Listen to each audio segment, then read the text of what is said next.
Sunday, and also what we call in Lando Lagoon a Meatball Monday. So, very happy to be here with you on Wake Up Call with Dan Tortora, where sports meets that thing called life. We are inside of the Cafe Kubal studios, traveling all around the country. Here in 2023, as we sit this morning, it's January 9th, and I have already been to Dallas, Fort Worth, Arlington, Jacksonville, St. Augustine, and right before that, New York City. So Wake Up Call has spent a lot of time on the road broadcasting live, and we are so happy to be here with you by the grace of God inside of this very special Sunshine State broadcast with Papa Joe, as PJ will be joining me here for the first hour, and then we'll jump into our conversations with the Jacksonville Jaguars. Appreciate your patience this morning as we got ready here to go live from the Lando Lagoon. So always happy to be here with you where sports meets that thing called life on Wake Up Call with Dan Tortora. And however you're tuning into the show, we want to thank you for being here with us on Facebook.com, YouTube.com, and MixLR.com, all / Wake Up Call DT, on Facebook.com / LiveNowDT, and on WakeUpCallDT.com's homepage. As I said, we're here in the Cafe Kubal studios. Cafe Kubal coming to you on 3501 James Street, 324 West Water Street, 401 South Salina Street, all in Syracuse, New York. You also find them on the corner of Route 11 and Taft Road at Sweetheart Corners in their drive-through location. And you can find them on 343 Fayette Street in Manlius, New York as well. So however you're connecting to Cafe Kubal, make sure you head over there today. Let them know the Wake Up Call sent you, and we appreciate it. With that being said, PJ, we're here a few days early because we love doing the show together when we could be in the same place at the same time. Papa Joe, how are you? Very good, Daniel. Always good to have you come down. Good morning, everyone. Happy to be here with you. Now, you're wearing your Packers this morning. Yes. Packers had a rough go at it last night. Couldn't seem to figure out offensively how to get going and ended up losing the game, which will send the Seattle Seahawks, not the Lions. The Lions needed the Seahawks to lose, and they needed to win. All Green Bay had to do was win, and Seattle needed the help of these teams to not tie with each other and whatnot. So an interesting shakeout last night as the Packers just offensively didn't get it done. They were flat. Rodgers looks like he's okay. I mean, he's a weird guy. He's a strange guy, but he plays the game well. He'll be a Hall of Famer for sure. But he just wasn't. He wasn't with it. Maybe it's the coach. You know, they didn't have the right game plan. They just didn't look like they were. You know, when you're at halftime when it's 9-6, there's been 5 field goals. Yeah. I mean, that tells you the story right there. I mean, no one could get anything done, even Goff. But Goff has really awoke the Lions up. He's finally playing the way he should have been playing in Los Angeles. And, of course, switching with Matt Stafford, I think he gets the better of the deal now, even though Stafford won the Super Bowl. But, you know, he's out now, and their team is floundering.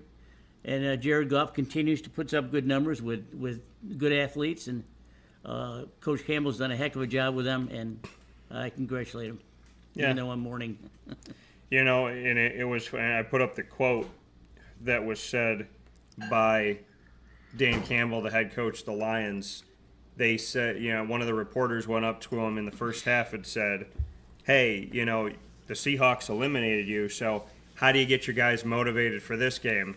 And he said, well, we don't want them to go. That's right. He did say that. You know, you talk about rivalries, and I brought that up going into this weekend, that some of these games, one team was playing for something, another team was already eliminated from the playoffs. And I said, but in the rivalries, it's, you know, they're like, well, why would the Lions, or in the Lions case, they were still alive at the beginning of the day, but for some of the teams, they're like, why would this team play and get up for it if this other team wouldn't? And that was the answer. Because you don't want somebody else to go. Right. You don't want them to have a good position, right? Why would certain teams fight with each other? Why would the Jets want to beat the Dolphins? Because then the Dolphins wouldn't go to the playoffs, right? So, you know, you think about those matchups like the Lions-Packers, and I thought that Dan Campbell lit a fire in that rivalry and a fire under the Lions. And then at the end of the game, Jamal Williams, who played for the Packers and then came over to Detroit, he was crying, very emotional, had the game ball, offered it up to his great-grandfather, showing a lot of love, and then all of a sudden he just switched, looked at the camera, and he said, "Don't let these tears fool you.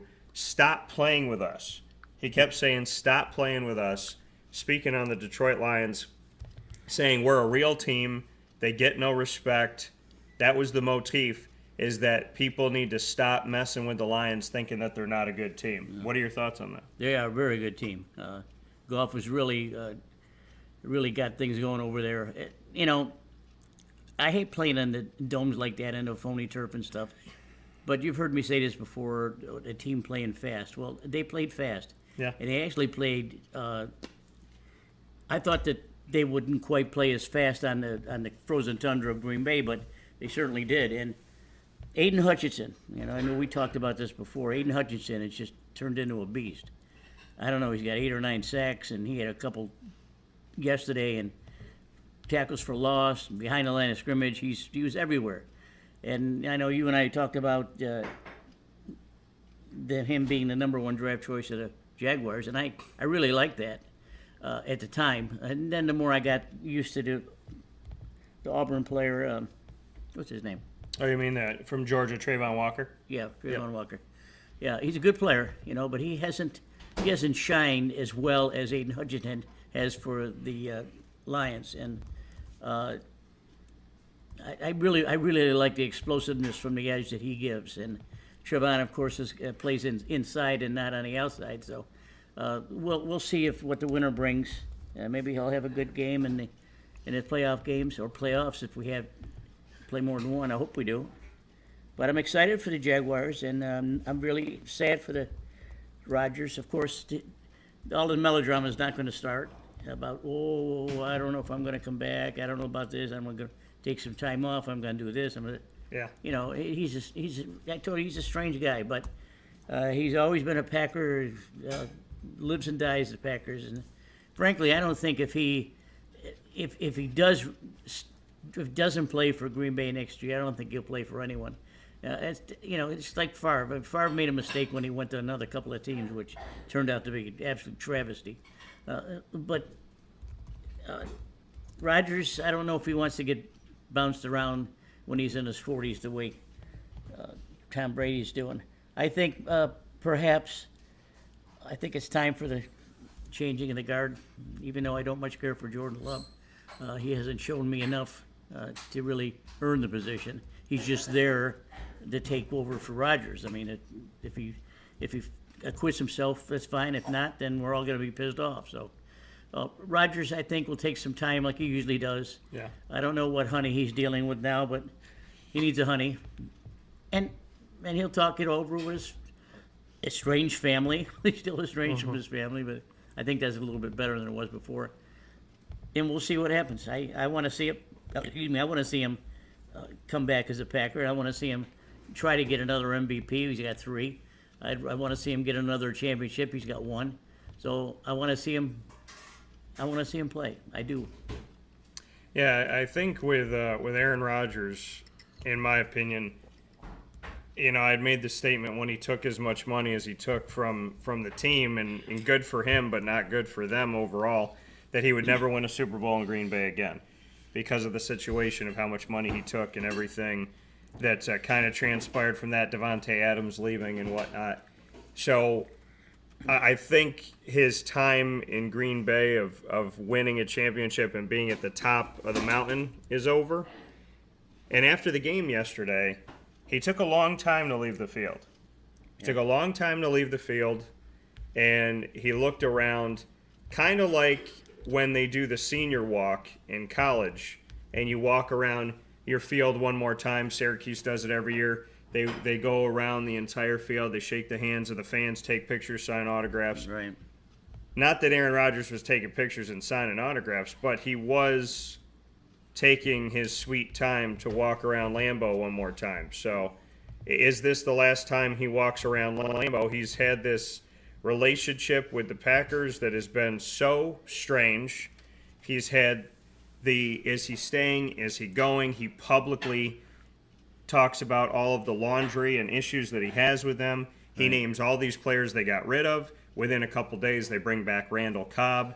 After he had him on that list of players they got rid of, he signs a mega contract. Still doesn't look like there's a good marriage there. He plays a season under that contract, and now he slow walks off the field. So, I told you, I like Aaron Rodgers. I've respected him for many years. After this year, after everything that happened in the offseason going into this season, I think of him more like Mariah Carey. I feel like he needs his green M&Ms because they taste different. He needs those to be in the dish. He has to have the room set to a perfect degree. He has to, have a certain chair turned a certain way at a certain angle with a certain light on it. Right. That's how it feels now, and it's weird because I didn't think he would sign a contract with the Packers the way that things were going. He signs a mega deal behind only, I think, Pat Mahomes and the amount of money he gets per year. And yet we're a year into the deal, and I don't feel good about him staying there. Well, it's guaranteed, I think, for 2 years, but Yeah. I believe the contract you're referring to is a $3 or $150 million deal. I mean, those are monopoly monies deals. I mean, come on. So if he doesn't play for them, the Packers will owe him something, and he'll go off into the sunset. Also, another Wisconsin boy saw yesterday play his last game, which is J.J. Watt. Very emotional for J.J. Watt, giving hugs and kisses everywhere. Absolute powerful person from Milwaukee, by all. And so he's another one that's going to go down in the Hall of Fame as one of the greatest defensive tackles or ends that we've seen in recent history. Big man, big heart, wonderful guy. Hell of a player. Did a lot of stuff for Houston when Houston was attacked by the Storm. Yep. Did a lot of work with the Houston community, which I've been down to a couple times. And as of yesterday, I found out something I didn't know. J.J. Watt, over 100 sacks on 50 different quarterbacks in the NFL. Wow. He has sacked more quarterbacks than there are franchises in the NFL. That's good. That's good. Well, he's a terror, I'll tell you. And frankly, watching Aiden Hutchinson play yesterday, he reminds me a little bit of J.J. J.J., he didn't play well the last couple of years with Arizona. Don't know why he went there to begin with, but maybe it was close to Texas. To get the heck out of Houston, I guess. I guess, yeah. Poor Houston. And they lose their coach. Right, they unceremoniously dumped him again, Lovie Smith. I don't, They brought him in, and nobody knows why they brought him in. Because there was no expectation he was going to stay there long, and he's gone already. No, Lovie has not been successful anywhere. I mean, why do you bring in a guy just because of the Rooney Rule and stuff like that? I look at Lovie Smith on the sidelines, and he walks around, he doesn't have anything on, he's not calling plays or anything. He looks like he's lost all the time. I don't get it. But, he designates his offensive and defensive coordinators to call a game, and I guess he calls for either 1 or 2 point conversions. That's about it. But unfortunately, Lovie is not going to be with us, and the Houston is going to be looking for probably for some quarterbacks. Houston needs a lot. They need offensive linemen. They need receivers. Good luck. Yeah, Houston. Well, and when did this all start? When Bill O'Brien, the former Penn State coach that came over to Houston, made the decision before not the best wide receiver in the country for a running back, David Johnson, who had not proven himself, of a top wide receiver. Black Monday, the day where you put that black line across the NFL, Carolina Panthers fired Matt Rule, who I've known for many years, got to meet him at Temple. Matt Rule being fired by the Carolina Panthers during the season. Another good friend of mine, Nate Hackett, getting fired by the Denver Broncos. And the Indianapolis Colts firing Frank Reich in the middle of the season. I believe after he had he had never won in Jacksonville. Never beaten Jacksonville as head coach of the Colts when he came to Jacksonville. And now we know Lovie Smith of the Houston Texans. So interesting facts here, 2 of them. Actually, 3 interesting facts. Of the 4 coaches that have been fired, 3 of them are in the AFC, 1 in the NFC. 2 of them are in the AFC South division, the 2 teams that didn't have a shot at the playoffs and had been eliminated before the final week, that being the Colts and the Texans. And the other fact of this trio that I'm saying this morning, which I'm not proud of, 50% of the coaches that have been fired are guys that I've gotten to know, one of them a very dear friend. So this Black Monday hits home more than others. And I believe that Denver has many more problems that weren't named Nate Hackett. And to give this guy really no opportunity to get things going after a season kind of breaks my heart. Greg said, looking at... Oh, sorry, go into it. I think that he deserves a little bit more of a chance, but it appears to me, and I don't mean to sound rude or anything, it seems to me he wasn't that organized, and he had some difficult time with some decisions, some play decisions, offense and defense. So maybe Nate isn't quite ready for the prime time. He's certainly a good coach. Maybe stick with college, but if he wants it in the pros, then maybe he's learned a lesson, and someone will pick him up. He's to be a great coordinator again, of course, and maybe a coach will a job will pop up that he could be interested in. I know that Harbaugh now is going to be talking to Denver as along with Carolina, so it looks like Harbaugh is going to be leaving the college ranks and going to join the pros. So I don't know. Hackett will find a job somewhere. You know that. Yeah. Now, we're watching a video here in our travel studios of Wake Up Call with Dan Tortora, Cafe Kubal Studios, of a Packer player, a Green Bay Packer player last night pushing a medical treatment staff member of the Detroit Lions. So this rivalry has somehow turned into Green Bay players that are fully padded up, pushing human beings while they're trying to treat the players on the field, which I could say, I know Mary is a Packer fan, but I'm sure she's not happy that there's a guy on the Packers, Walker, who decided to push the back of a treatment staff member. It's absurd. I mean, it's inane. He's an idiot. Frankly, if the coach had some couillons, he could have yanked his ass right out of the game and just there. Yeah, the coach said, Matt LaFleur said, get smart. Get smart. These guys, they run, they react. That's what makes these players good. They react, and sometimes they react foolishly, and that was one of them. Yeah, he tried to move somebody. There was a couple things here. There was a player down, and the staff member tried to move Walker out of the way, so he's kind of like step aside so that he could get in there to treat the player, and Walker pushed him as he was trying to get to the player, pushed him into the player he was trying to treat. So, oh geez, I would like to say rivalry runs deep, but I don't think you could call that rivalry. No. You call that undisciplined. You call that disrespectful. You call it childish and dangerous, stupid. And with everything that the NFL's dealt with treatment staff literally saving the life of Damar Hamlin, here you are in a position where a guy would rather have his personal issues with Detroit in this push than you would actually have him treat somebody. So we're a week removed from the treatment staff saving a life, and now the treatment staff is being pushed on the field. Cool. So let's learn something, folks. Let's grow together. We have started off 2023 by praying together, by saying the word God in the media.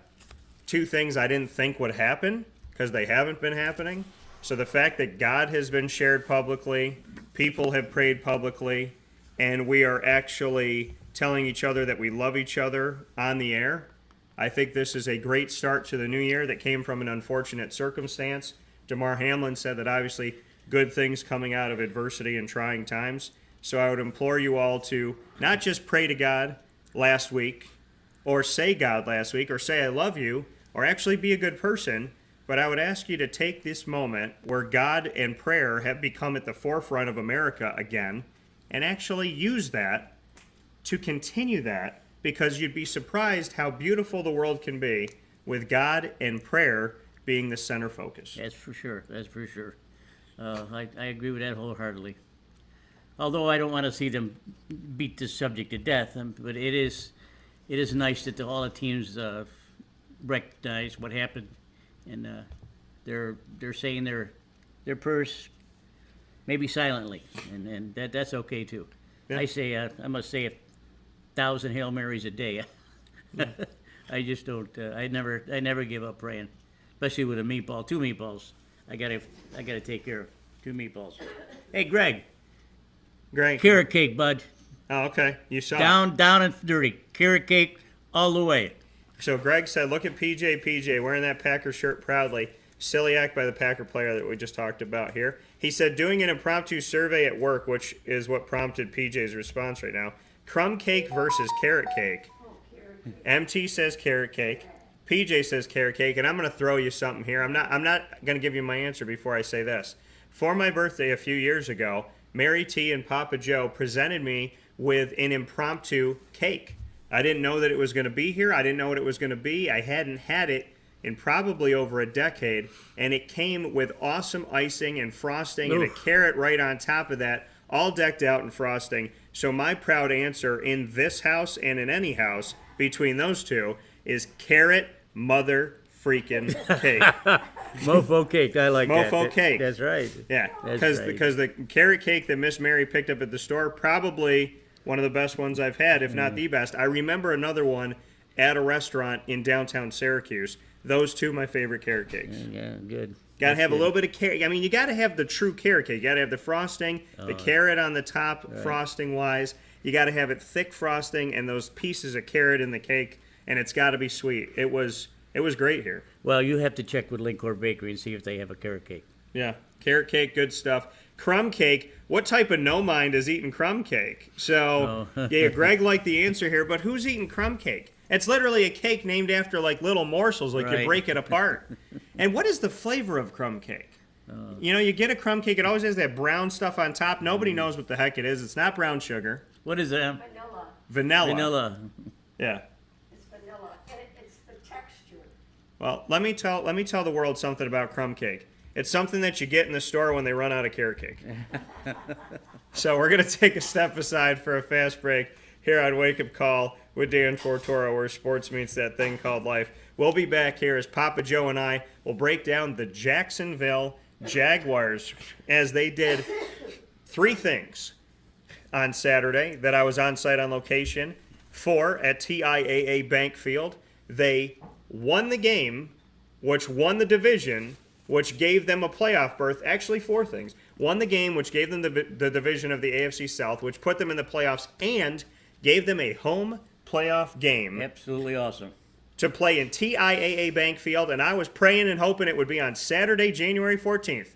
And it is on Saturday, January 14th at 8:15 p.m. Eastern Time, exactly to the date, a week from their victory that they just had. Saturday, January 7th at 8:15. Now they have Saturday, January 14th at 8:15. So to the penny, by the week, they will play again on Saturday. And you're going to hear from your Jaguars here on Wake Up Call with Dan Tortora after Papa Joe and I have our conversation. I'll be talking with wide receiver Zay Jones, wide receiver Marvin Jones Jr., running back JaMycal Hasty, as well as defensive end Roy Robertson-Harris, a trio of linebackers. You'll hear from Chad Muma, Foye Oluokun, and you will also hear from linebacker on the broadcast here. They'll be joining the show, Arden Key, and you'll hear from free safety in I call it the Cisco Chronicles, Andre Cisco of Syracuse, who I've been with all season long. He will join the show again on the broadcast to round out today's show, speaking on the Jaguars and giving some love, as always, to the Syracuse Orange fans. So, we'll take a step aside for a fast break. We'll be back right after this, where sports meets life on Wake Up Call with Dan Tortora inside of the Cafe Kubal Studios. Will we be able to see the game? Pardon? Will the game be broadcasted for us? Of course. Carvel DeWitt, it's what happy tastes like. Do you know why? Because we make ice cream. Creamy, rich, flavorful ice cream. Not yogurt or iced milk like some of our competitors. Ice cream. Fresh, by hand, daily. For the calorie conscious, we have something new for you. Our new Carvelite. Same great flavor, creaminess, and texture of our regular ice cream with only 35 calories an ounce. So whether you want an ice cream cake, flying saucer, dasher, carvalanche, hard or soft ice cream, we will satisfy your craving with our fresh, handmade regular or new Carvelite ice cream. Carvel DeWitt. It's what happy tastes like. Dan, did you ever solve the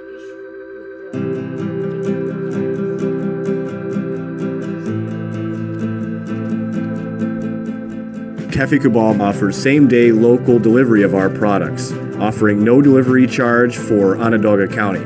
Shop cafecabal.com for fresh roasted coffee beans, cold brew, travel mugs, and all your essential Cafe Cabal needs. Cafe Cabal, coffee for the soul.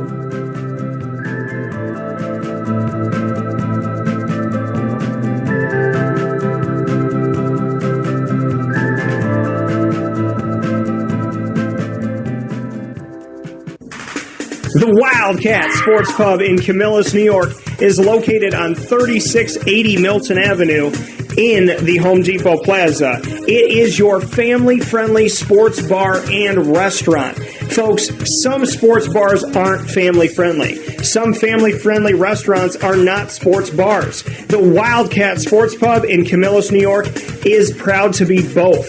It is that marriage that you've been looking for years. The Wildcat Sports Pub is your home base for your sports bar and restaurant needs, games for the kids, indoor and outdoor activities, and enough things on the menu to come back every single week and get to try something new. They're open Sundays from noon to 8 p.m., Monday through Wednesday, 11 a.m. to 11 p.m., and Thursday through Saturday from 11 a.m. to midnight. For reservations and party information, call 315-487-2222 for the Wildcat family-friendly sports pub and restaurant.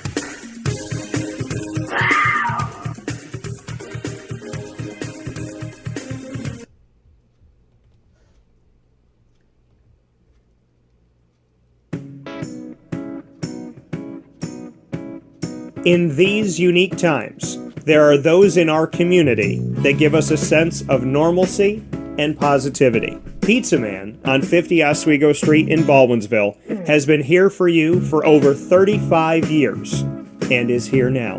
Call 315-638-1234 or order online at pizzamanbville.com to bring those familiar tastes into your home.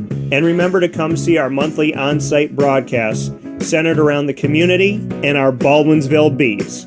Pizza Man in Baldwinsville. Any way you slice it, they are always here for you.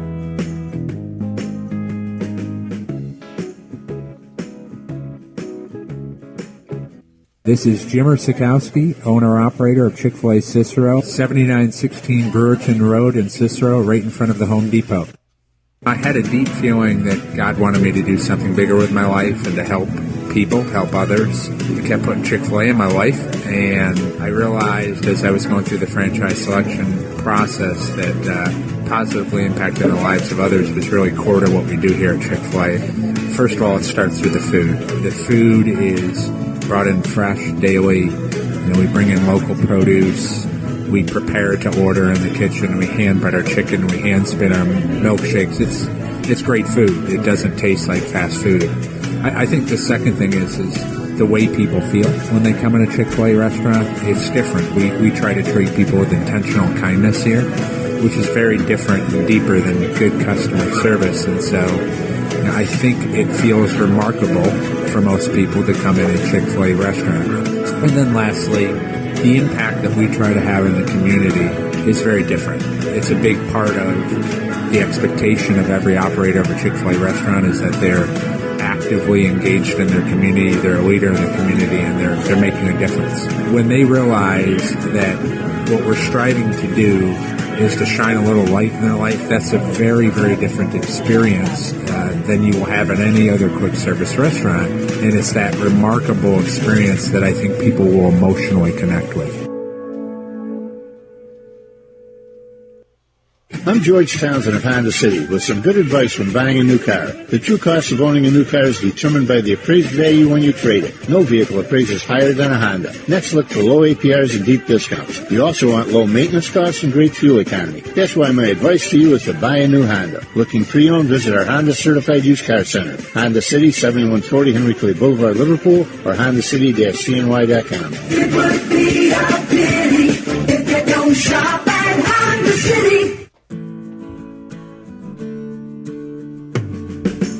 Our corporate purpose at Chick-fil-A is to glorify God by being faithful stewards of all that's entrusted to us and to positively influence all those who come in contact with Chick-fil-A. And what became increasingly clear from our success in Cicero is that people love Chick-fil-A. And also I think we recognized that, we had a great opportunity to grow the brand and grow our platform. I felt incredibly grateful when I was selected to be a Chick-fil-A operator. I think what it's meant for me, what I've come to realize on a very deep level is that this is a calling for me. It's not a career. It's not a job. The Lord called me to be a Chick-fil-A operator and to use these restaurants to glorify Him and to positively influence other people. I'm blessed. I'm very blessed.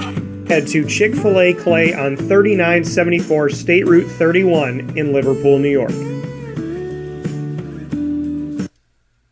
Welcome back here to Wake Up Call with Dan Tortora inside of the Cafe Kubal Studios, hanging out with you where sports meets that thing called life. Appreciate you being here with us every Monday through Friday from 9 a.m. to 11 a.m. Eastern Time. And thank you so much for being a part of the show here on Wake Up Call with Dan Tortora with Papa Joe and myself, Dan Tortora, here with you a few days early with Papa Joe because of the fact that we're both down here in the Sunshine State. We wanted to take full advantage of all these opportunities that we get to be together in the same room. So happy to be here with you. Cafe Kubal, 3501 James Street, 324 West Water Street, 401 South Salina Street, and that's all in Syracuse. You can also find them on the corner of Route 11 and Taft Road at Sweetheart Corners in North Syracuse in their drive-through location, and on 343 Fayette Street in their giant behemoth of a brown-striped building. You'll find them there. So with that being said, PJ and I hanging out here, speaking on the Jaguars, and I'm just going to open it up in broad scope at PJ.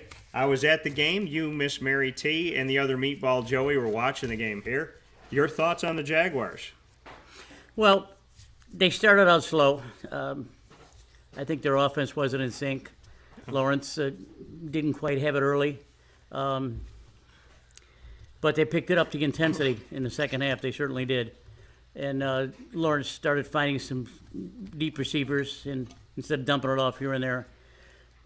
The only thing that bothered me about the game and the way it, of course, I love the result, of course, but the only thing that bothered me about the game was there was no rushing attack. ETN was bottled up. Mm-hmm. They tried a few end arounds, but that didn't work either. But that's Mike Vrabel's forte. His forte is defense because he played for the Grumpy Lobster Bowl captain for so many years. So you know that their defensive line is going to be stout. And our line couldn't move them out of the way. The only good thing I can say is that they protected well enough to give Lawrence at least four good seconds to go down the survey the field and come up with some passes. Yeah.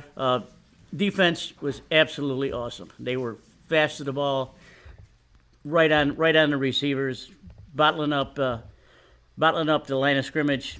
Great game. And of course, who knocked the ball loose from Dobbs? What? Oh, at the end of the game? Yeah, the safety.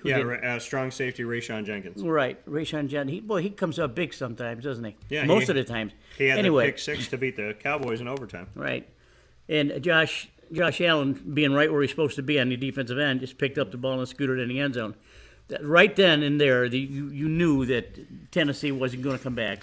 It's tough enough to win in this league as it is, but then when you put all your whole season on the shoulders of a kid that hasn't played at all, very rarely, Joshua Dobbs. I remember him being drafted.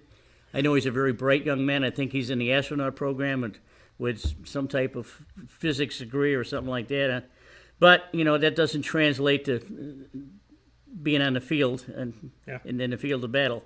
I do believe Dobbs probably opened some eyes somewhere along the league, and I think he probably deserves a chance, at least, to maybe compete for a job somewhere else. With Tennessee had Tannehill, he's not going anywhere. But Tannehill's brittle. Like a lot of these quarterbacks this year are just coming down with injuries, and the reason is because they run the ball, and not supposed to run the ball. Dobbs looked like he can play. Mm-hmm. I think he made some good decisions, but the Jaguars did not allow him to pass down the field, 15, 20 yards. Very rarely did he complete a pass like that, which subsequently didn't amount to very many yards off the line of scrimmage. But our offense, other than Lawrence putting in a pretty good game, not a bad game, not a good game, and the running attack was non-existent. And now we're up against a team with another big, tall, strong quarterback that sort of looks like Lawrence, and that's Bobby Hebert with the Chargers. Now this kid is what Coach Spurrier say. He'll be pitching it all over the field. I mean, this guy's got an arm too. So, it's a completely different kind of deal. You're going with another young quarterback, but at least a quarterback that's played for a couple of years and understands what the nuances of the NFL. I think we're looking real strong with this. I think having the game at the Gator Bowl. Never mind TIAA stuff. It's the Gator Bowl, Daniel. It's always the Gator Bowl. TIAA Bankfield. Please. Formerly Everbank, which was bought out by TIAA Bank. I just call it lock the bank. It's been Gator Bowl for 50 years, for Christ's sake. The Gator Bowl. Gators. Anyway, I think that Jaguars have an advantage. But I read some disturbing little article last night saying that they will be a home field underdog. Yeah. Now, if that doesn't rally you up, nothing will. Nobody respects Jacksonville except for Jacksonville Jaguars and the true people that actually understand the game. People don't want to respect Detroit this year, which was wrong. People don't want to respect because they just knocked the Packers out of playoffs. They don't want to respect the Jaguars. And, I spoke with the guys about this. They said, you're talking about other teams. And Arden Key and I spoke about it. And you're going to hear that in this hour of the show. Linebacker Arden Key and I having that conversation about how it's about what did the other team do wrong? What about this? What about that? Where is the commending of the Jaguars, right? The Jaguars did this right. The Jaguars did that right. They laugh this off. They laugh that off. They think this. They think that. And you and I both said Trevor Lawrence was going to be okay. He was going to figure it out. In his sophomore season, he was going to get better. I said that I believe the team could. I said 7-10 to me was a good season. They got to 9-8. They took down the Tennessee Titans twice in a season, which is very hard for them to do. The Titans came into the game winning 34 of the battles between the two teams, 34 of the 56 games, 34-22. There's a weird stat that I covered a couple years ago that the Jaguars don't beat the Titans often, and when they do, it's not on a Sunday. And they just beat them on a Saturday, but before that, they beat them on a Sunday in Tennessee. The Jaguars beat the Chargers earlier in the season in L.A., which they almost never do, 38-10. So you look at what they've done this season. You look at how they've grown this season. You look at Doug Peterson, who some people thought, oh, yeah, well, he won a Super Bowl with the Eagles. And then after that, he dropped down and he fell off the map. And here's Doug Peterson in his first season going to the playoffs with the Jags. Here's Trevor Lawrence getting better. Here's the team getting better. That locker room might be the best locker room I've been in Jacksonville in 12 years because of the way that the guys care about each other, love each other, celebrate together. There's a different feel in Jacksonville. And listen, I hear it all the time. Whenever they talk about, there's a team that might be moving to Europe, I always have people come to me and go, it's Jacksonville. It's got to be Jacksonville. It's Jacksonville, Dan, right? They suck. It's got to be Jacksonville. You don't leave a city because you have adversity. And I tell people this all the time. You want to know why the Jaguars aren't leaving Jacksonville? Because I've actually physically been here. Jacksonville is the Jaguars. Shad Khan has put in a ton of money to Daly's Place, to the stadium, to the boards in the stadium, the resurrecting and the renovation of the stadium, the outdoor facility, everything they're doing on that bay. All the money he's put into it. You don't put money like that in to just be here temporarily. You let your facilities run down so that you save money while you leave. Right. I don't know why people think Jacksonville Jaguars are leaving Jacksonville. I don't understand why people don't give them respect. They're 9-8. Who cares? Well, you know who's 8-9? Tom Brady in Tampa Bay. He's got a home playoff game as the same seed as the Jaguars in the NFC, a 4 seed, and they're 8-9, a losing record, and they're going to host a Dallas Cowboys team that's got 12 wins. So Go figure that. I don't want to hear about the Jacksonville Jaguars unless you want to talk about Tom Brady and the Bucs. I don't want to hear about the Jacksonville Jaguars unless you want to talk about some of these other teams that were high up and fell off the map. Teams that were getting it done and didn't get it done. I mean, Jacksonville, to me, are they the best team in the NFL? No. But are they the team that you don't want to play, a team that's banded together, a team that's got a chip on their shoulder? I love the fact that they're underdogs. I love the fact that they're thinking that Jacksonville's going to lose at home against a team they beat on the road in L.A. I love the hate because the hate, as I know personally, makes you stronger. I used to get really upset about the hate, about the haters, the negativity, the bad words said in my direction. And then I realized over time, I get better every time somebody hates me. So you know what? Hate the Jaguars because we love it even more when we win. True. There's some talk in circles saying that Doug Peterson actually could be a candidate for a Coach of the Year. He should be. Turnaround team of the year. It's remarkable what he's done. But he knew that. He was sitting back there in Philadelphia waiting to see what kind of jobs opened up. And when this one opened up with one of the brightest young quarterbacks that come through in 24 years, he wanted to be a part of that. He says, you know what, I can mold this kid into an NFL quarterback, and that's what he's done. The guys on defense are playing fast and loose. I think I've said this more than once in the last couple of weeks. Other teams don't want to play the Jaguars right now. They're hitting on all cylinders. As I stated, they're playing fast and loose on defense. Trevor Lawrence is playing okay. I mean, but Pedersen's watching him like a hawk. I mean, he knows what he can do and what he can't do. Travis Etienne is one of the brightest young runners in the league, and he's the only one on the team in the backfield that has breakout speed that can take it to the house.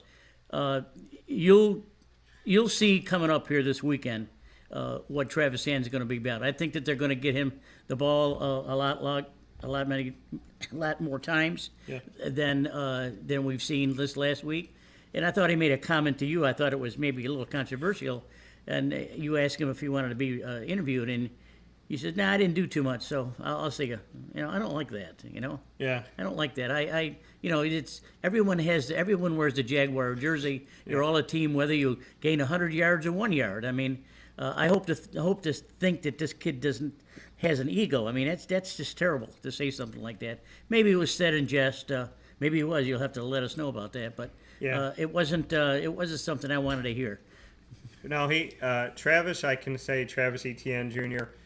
In the time that I've been around him, and I have interviewed him, he does seem to have an ego that I do not have, and a way about him that I am not like.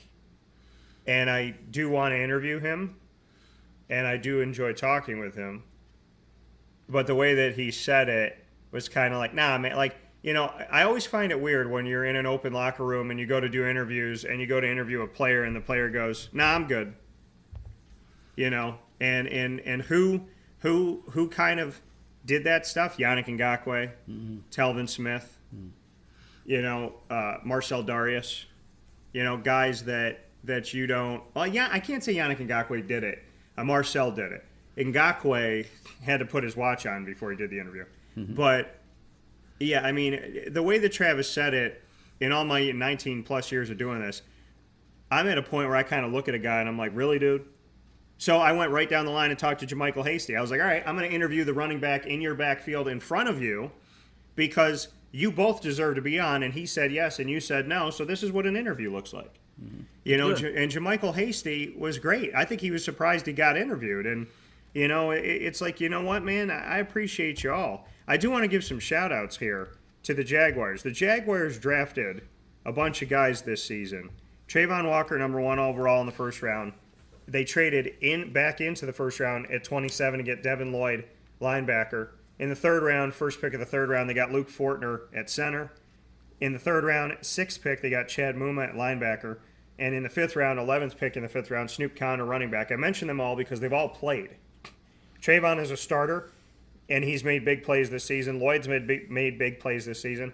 Fortner, I told you, would probably start on this line. Mm-hmm. He's helped out this line this season. It looks a lot better. Chad Muma has stepped up in huge ways this season. He's a starter. And he's been playing in rotation. And then Snoop Conner, out of Ole Miss, got to play in the Houston Texans game when they were up 21-0 at halftime. So I want to give a lot of, and Gregory Jr.'s been injured recently here. But I want to give a lot of respect because I've talked in the past, the last time they made the playoffs and they were going up against the Steelers, I wrote an article about in a 6-year span of 40-plus players that they had, none of them were on the team. So what they had admitted kind of inadvertently is that over that 6-year span, all the people that they drafted didn't help them get to the playoffs. This year, just this season of 2022, all these guys that they drafted helped them get to where they are right now. So I want to give a big-time shout-out to Muma, Fortner, Lloyd, and Walker, who have either started or played in rotation, and they are rookies, but they don't play like rookies. Yes, I know. I've been on Walker's case a little bit here in the last couple of weeks, mainly because I love the way Aiden Hutchinson has been playing for Detroit. Didn't get to see him too much on TV, but I saw him yesterday. Man, that kid was all over the field. So hopefully Trevon will work his way into being an all-pro defensive tackle, and Hutchinson looks like the sky's the limit for that kid. He's the real deal. So they said his name about 100 times last night. He did. He's running. If anybody got to the quarterback or got somebody off of him on the offensive line, put that arm down and shifted somebody out of the way, it was Aiden. Yeah. It was Aiden, and then it was Aiden, and then it was Aiden. Did you see that stiff arm that Derrick Henry gave one of the defensive backs? Yeah. Oh my goodness! I told you and Joey to stop talking to me about it. Oh, no. In all respect, it was one of the best stiff arms I've ever seen in my life. Coming toward the left sideline, pushed the guy with his right hand out of the way. He is such a beast. But the Jaguars' credit, they bottled him up. He got his 100 yards, but he got it with 30 carries. I mean, that's 3.6 yards a carry. That's good. We knew watching that game that he would have to dominate the game because you can't put the whole game on Dobbs' shoulder. Let him work into the game and see what is comfortable for him. Henry, we bottled him up outside, inside, around, and everywhere. He only had one big long run, and that was called back because of a penalty. Other than that, I think his longest run was 12 yards. So they bottled him up, and the kid Dobbs couldn't find the right receivers. So subsequently, we got a win. I will say that Jacksonville's defense for a little while making me a little concerned was that they were letting Okonkwo look like he was A.J. Brown. Like A.J. Brown was still there, Okonkwo and Josh Dobbs having a good link-up. And like I told you, every quarterback has their guy. It seems like Okonkwo worked well with Josh Dobbs. Dobbs finished the game 20 of 29, 179 yards, a touchdown, and an interception. He was intercepted by Tyson Campbell. And like you said, 30 carries, 109 yards for Derrick Henry, 3.6 yards per carry. Chig Okonkwo led the team with 42 yards, had a touchdown. He had 3 catches. Seemed like he had a bunch more. Robert Woods had 4 catches. Austin Hooper, the tight end, had 4. Derrick Henry had 1. So, I mean, they did enough. What my concern was in this game was that Derrick Henry and Josh Dobbs looked like they were getting comfortable in the first half. And as the game went on in the second half, especially in the fourth quarter, that defense locked in, gave the offense plenty of opportunities, and the offense didn't score on those opportunities. Gave them their offense, gave them back a 3-and-out, gave them another opportunity, 3-and-out. But I got to give credit to the defense. Even though the offense didn't score, you still created takeaways. You still took time off the clock from the Tennessee Titans. And the defense, seemingly for the Jacksonville Jaguars, woke up, got better, because I feel like in the first half, Josh Dobbs looked too comfortable. I was concerned about Derrick Henry, who never broke a big run. The 30-yarder that he had was called back due to holding on Okonkwo. So, ultimately, they did a good job, like you said, overall. But I think the defense definitely locked in more so in the second half because it looked like Tennessee was able to systematically get down the field in the first half. Tell you got to be a man to step up inside the box and try to tackle Derrick Henry as he's coming at you. I've seen Derrick Henry run over countless dozens and dozens of people in his career at Alabama and in the league. He is extraordinarily fast for such a big man. And when he gets a few steps going and cracks the line of scrimmage, imagine being a middle linebacker and you're trying to catch this guy.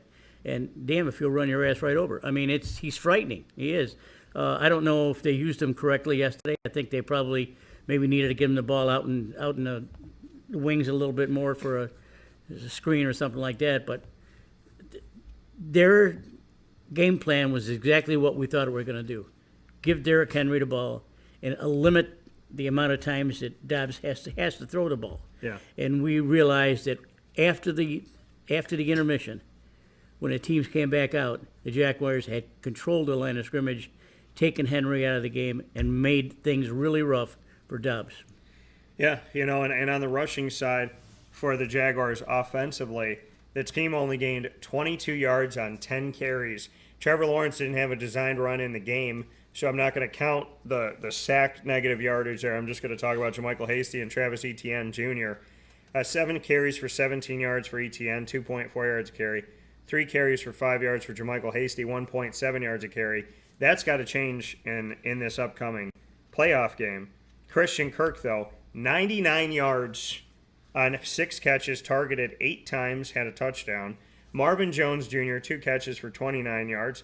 Evan Engram had 4 catches. Zay Jones had 4 catches. And I want to say something about this receiving core. Christian Kirk and Zay Jones cost a lot of money. Zay for 3 years, Christian for 4 years. I like Christian Kirk. I thought he was going to be the passing of the torch from Larry Fitzgerald to Kirk in Arizona.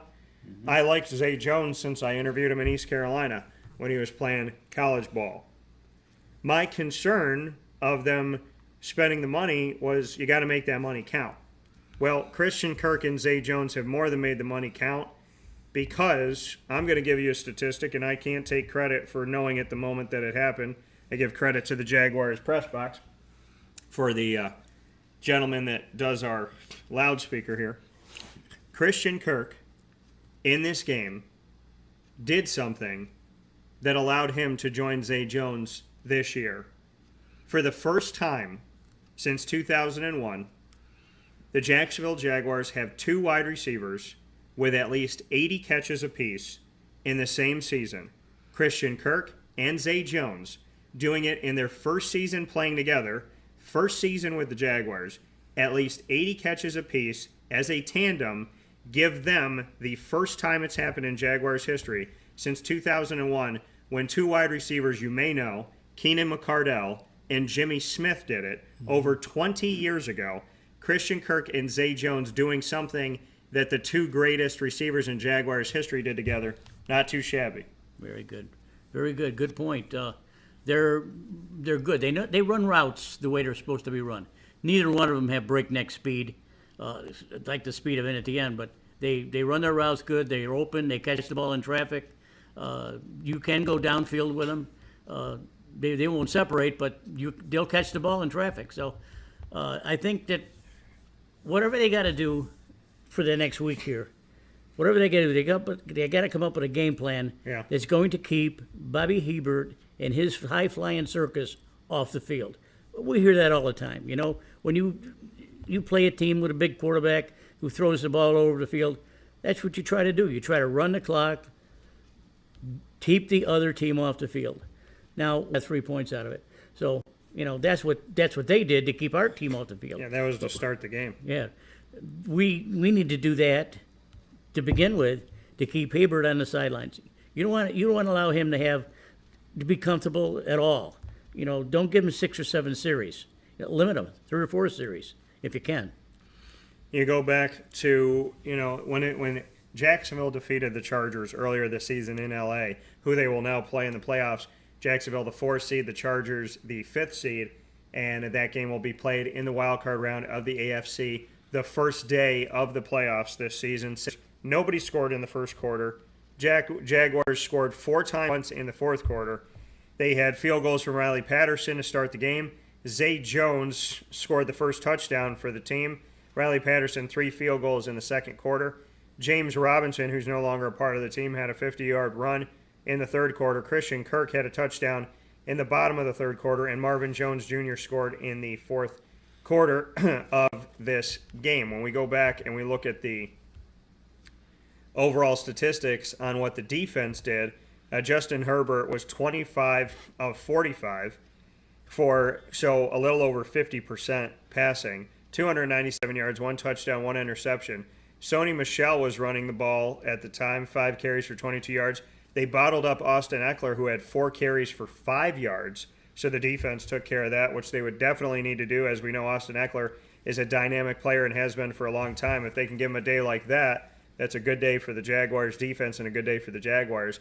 But keep in mind, in this game, they did not have Keenan Allen, and Mike Williams only caught 1 of the 6 balls thrown his way, so they shut him down. They shut down 2 of the major players for the Chargers, but they didn't have Keenan Allen there. Josh Palmer caught the most and was targeted the most, 9 targets, 6 catches, 99 yards. So that's what it looks like for the Jaguars here. And in the game, they only had, as well as they played against them defensively, they had 1 sack, 3 tackles for a loss, and they had 9 passes defensed in the game here. The leading tackler was Foye Oluokun, who you'll hear from in just a little while here on Wake Up Call with Dan Tortora. And a bunch of guys had 5 or more tackles. Andre Cisco from Syracuse, Rayshon Jenkins that we've talked about, Devin Lloyd, the rookie, Trey Herndon, each had 7. Lloyd and Herndon had 7 there. So that's what it looks like here. Foye recovered a fumble, and, interception-wise, the player that got the interception for the Jaguars was Devin Lloyd. So, they played a complete game here. They didn't have to worry about Keenan Allen, though, but they were able to shut down Eckler, shut down Mike Williams, and create 2 turnovers against the Chargers, which, like you said, keep Herbert off the field, keep them from having long, sustained drives like the Titans just had. Make sure you take guys like Austin Eckler out of the game because he's a rusher and a receiver, and they're going to have to figure out a way to shut down Mike Williams again, but also make sure that they could do it with Keenan. Now, when you got to guard them both, it's easier to shut down Mike Williams when you don't have Keenan Allen. Now that you have them both, how well can these guys play on the outside, and how well can the safeties make the moves on the inside to take down these passing routes for Justin Herbert? The defense showed signs of positive play at the beginning of the season for the Jaguars. Then it kind of lulled. They got better over time. Now they're playing more consistently good and not occasionally great. And now here we are with a defense that's gotten better, a defense that's more consistent, an offense that knows how to move. Trevor Lawrence, who has ice water in his veins. And I do want to make a note of this. The last time the Jaguars played the Chargers, they beat them, and then they went on a 5-game losing streak, and that's where the team had to find themselves. So it's kind of ironic, the bookends of beating the Chargers, which they typically don't do, especially in LA, then losing 5 games in a row, finding yourself after that. And so the Chargers lost to the Jaguars by 28, but arguably the Chargers are getting a better Jaguars team right now. True. Going to be a good game to watch. Oh, I feel terrible about this, folks. But MT just brought to my attention that we have a doo-wop concert on this coming Saturday night. Yeah. That we bought tickets for 2 years ago, Frankie Valli and the Four Seasons. COVID knocked them out. This last year they had to cancel again. So here we are coming up, and I'm going to be downtown at the Florida Theater listening to Frankie Valli and the Four Seasons and not watching the Jaguars. I'm really upset about that. But I can have my phone with me. I can cover it up like this, and I can keep a running total of the plays, I'll be texting you. Yeah. And we did find out, and Jaguars plenty much more work to do this season, but the NFL, nevertheless, did release next season. So we know that at home, the Jaguars next season in 2023-24 will be hosting the Chiefs, the Ravens, the Niners, the Panthers, of course the Colts, the Texans, and the Titans, the Falcons, and the Bengals. So the Jaguars will get to host Pat Mahomes, Lamar, just thinking about quarterbacks, Pat Mahomes, Lamar Jackson, Joe Burrow, my guy Desmond Ridder, who played for the Cincinnati Bearcats, and maybe Jimmy Garoppolo, Brock Purdy, Trey Lance, one of those group of those gentlemen. What do you think about Pat Mahomes, Joe Burrow, Lamar Jackson all coming to Jacksonville? I may have to buy a few tickets to go see that. And I know I can get some end zone tickets. So if I'm lucky, I can have an end zone where Mahomes is going to score points. Joe Burrow is remarkable. I saw him escape a sack yesterday that Oh, yeah. I don't know. Mahomes would have a tough time duplicating that. Joe Burrow is the real deal, and they're a highly dangerous team too. You know, all these teams that are coming into the playoff have exceptional quarterback play, and Patrick Mahomes probably will get the MVP this year. Even though I think there's some people in the circles that say that Jalen Hurts deserves it. I think Josh Allen deserves it. Who? Josh Allen. Oh, Josh Allen too. But you know, Mahomes is that's the lightning rod right there. And when Coach Reed says some nice things about his quarterbacks, you know there's something special about it, because Coach Reed is tough. Even his commercials, I think, are tough. I think that's going to be fun to watch, Daniel. I may have to go to some of those games. I think you should. Away games for the Jaguars, they will play, of course, the Texans, the Colts, and the Titans on the road, as they always do in the AFC South. Here are some games I can go to. They're playing Tampa Bay down the road. They're playing New Orleans. They're playing Cleveland. They're back in Buffalo, which I've been to a bunch of their games in Buffalo. And I might have to sneak out to the Steelers, because the last time I went to see them play the Steelers in Pittsburgh was the divisional round of the playoffs, where they won and ended up playing the Patriots in the AFC Championship game. So they got some good road games too. Tampa, Buffalo, Pittsburgh, definitely circling those. And I love my city of New Orleans, and so we'll see. New Orleans. Wait a minute. Someone plays for the Saints. Who plays for the Saints that I like? I know. My man, Jameis.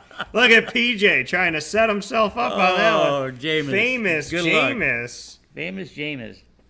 And I thought maybe Sean Payton was going to go back and coach those guys, but the fans want you to head up to Buffalo. yeah, I can do that. They want you to come up to Buffalo. The last time I went and saw the Jaguars play the Bills in Buffalo, Leonard Fournette was a running back for the Jaguars, and he decided to use his hands, which, thank God you don't need those as a running back, to punch the helmet of a Buffalo Bills player. He's an idiot. He's an idiot. I don't think he'll be playing next year for Tampa Bay. Let's put it that way. But if he is playing for Tampa Bay, we'll have to go up there and see it. Yeah. Right. Famous Jameis. Oh, famous Jameis. Your man Jameis. Well, I don't know yeah. why people get mad at him. If they counted interceptions as touchdowns, he'd have 60. Between touchdowns and interceptions, that man would have... Well, think about it like this. If they count his interceptions and they counted everything else he completed, he'd have like a 90% completion percentage. He would.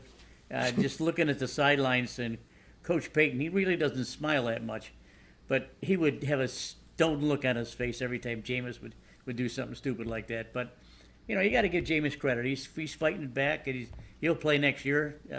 If not there, somewhere, he maybe a good backup somewhere. He's always been a big, tall, strong quarterback. He has nothing between his ears, but maybe someone can coach him. If Payton can't coach you, I don't know who can. And where is Sean Payton going to go is the question. As of this morning on Black Monday, we know that the Texans, the Colts, the Panthers, and the Broncos are looking for a coach. PJ, give me a prediction and a score for the Jaguars-Chargers game. Geez, that's a tough one, Daniel. Well, I know it's going to be high scoring. It has to be, because the Chargers, their defense is non-existent. I'm going to say 28-24 Jaguars, 28-24. I'm going to say 33-27 Jaguars. Okay. So let's put those up here so people have them. So Papa Joe, for the wild card game for the Jaguars, has 28-24 Jaguars over Chargers. Well, we got Coach Belichick just made an announcement he's going to return for his 24th season as the Pats coach. Of course he is. He's got to return. He can't end on a loss. 33-27 Jaguars over the Chargers for May. Those are our predictions. So that's what we got right now. Belichick coming back for his 272nd season. And he's going to coach forever. The Browns fired defensive coordinator Woods. They should fire Deshaun Watson, is who they should have. Although he didn't play too bad the last couple of games. He's Yeah, but you got to wait 14 weeks to get him. Right. Doesn't make a lot of sense. Any final notes here on the Jaguars, PJ, as you start off this week for us? Playoff week. How about that? Can we say that again? We are broadcasting Wake Up Call with Dan Tortora from the Sunshine State on playoff week for the Jaguars. I love it. I love it. Well, let's hope that they don't hurt each other in practice this week. Doug Patterson certainly should be considered as a coach of the year, if not one of the 3 coaches of the years that he should be thought of. Yeah. I'm pretty sure that Patterson, he's so savvy that I think he'll come up with a game plan that probably will use more of his players, especially at the end. I'd like to see at the end out in space a little bit more. I'd like to see the defensive end or the tight ends be used a little bit more. I love Farrell. Arnold, and of course Evan Engram is. He's been good. Yeah, he's a good one. He's a good one. So you said 1 of 3 for Coach of the Year. Greg said Brian Daboll of the Giants, Dan Campbell of the Lions, Doug Peterson of the Jaguars. Yeah, those are acceptable. Maybe some of the coaches and some of the management staff in the NFL maybe looked at Patterson and says, "Man, you're going to a loser over there, bud." And he did not waver at all. If the team lost 5 in a row, he stuck with them, stuck with his quarterback, stuck with his defense. And now look at them. They're playing fast and loose and easy, and they're dangerous. They're very highly dangerous. More so than Mahomes, because Mahomes, you know what you're going to get. Right now, you don't know what you're going to get with the Jaguars. No, and the thing about a Jaguar, you think about that 5-game losing streak. A Jaguar will prowl the jungle and stalk its prey and then attack. So maybe that 5-game losing streak was them looking around the jungle, figuring things out, gathering information so that they could attack their prey. And the Jacksonville Jaguars have done exactly that as they head into the playoffs this season. I said when I saw the first video on Instagram to the Jaguars' home, when he was coming into the stadium, the office, and all that, when I saw that, I said to myself, I like his person, going to be good. Now, you're going to hear from the players on Doug Peterson. And I'll tell you something. Whatever Papa Joe and I say, that's one thing. How the players feel about him, that's why they're winning. That's right. And you're going to hear from the players after this fast break on Wake Up Call with Dan Tortora, where sports meets that thing called life. By the way, on Twitter, as you know, we always put polls up. I'll be putting a bunch of polls up on Twitter.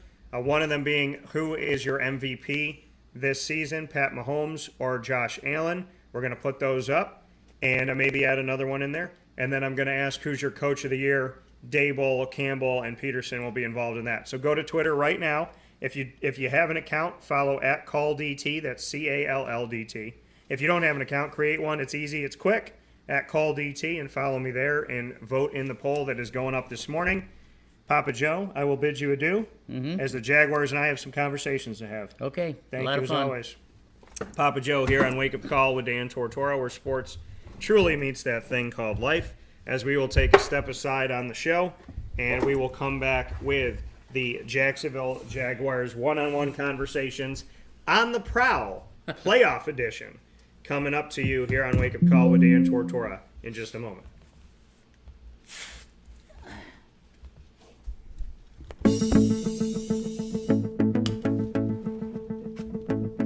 Avicoli's, located on the corner of Route 57 and Wetzel Road in Liverpool, New York, has been your trusted neighbor for decades. Located just steps from Liverpool High School, we're happy to have the Liverpool Warriors on-site, on-location broadcast at Avicoli's through Wake Up Call with Dan Tortora every single month, featuring student athletes, coaches, and administration throughout the year from Liverpool High School. Head out to Avicoli's today on the corner of Route 57 and Wetzel Road in Liverpool, New York, open Tuesday through Sunday for lunch, dinner, and drinks. We'd love to see you out there. And of course, you can call them at 315-622-5100 for takeout, delivery, and catering. That's 315-622-5100. And also find them on myavicolis.com. That's myavicollis.com.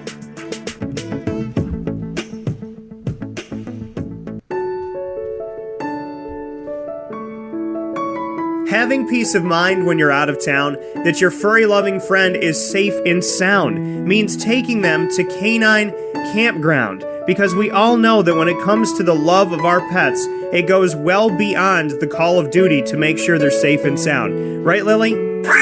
So take a ride to 242 Johnson Street in East Syracuse, New York, and see Canine Campground and where your dog will be staying, in the classic cabin, the executive cabin, the grand cabin, or of course the luxury cabin, because if you know Lily, you know she loves luxury. Now you don't have to wait to the last minute to find a family member or a friend that'll take your dog for a few days.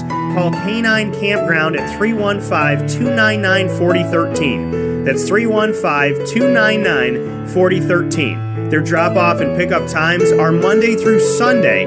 Check K9campground.com for more information. That's the letter K, the number 9, and campground spelled with a K.com. K9campground.com. When you're going out of town, bring your dog to Canine Campground.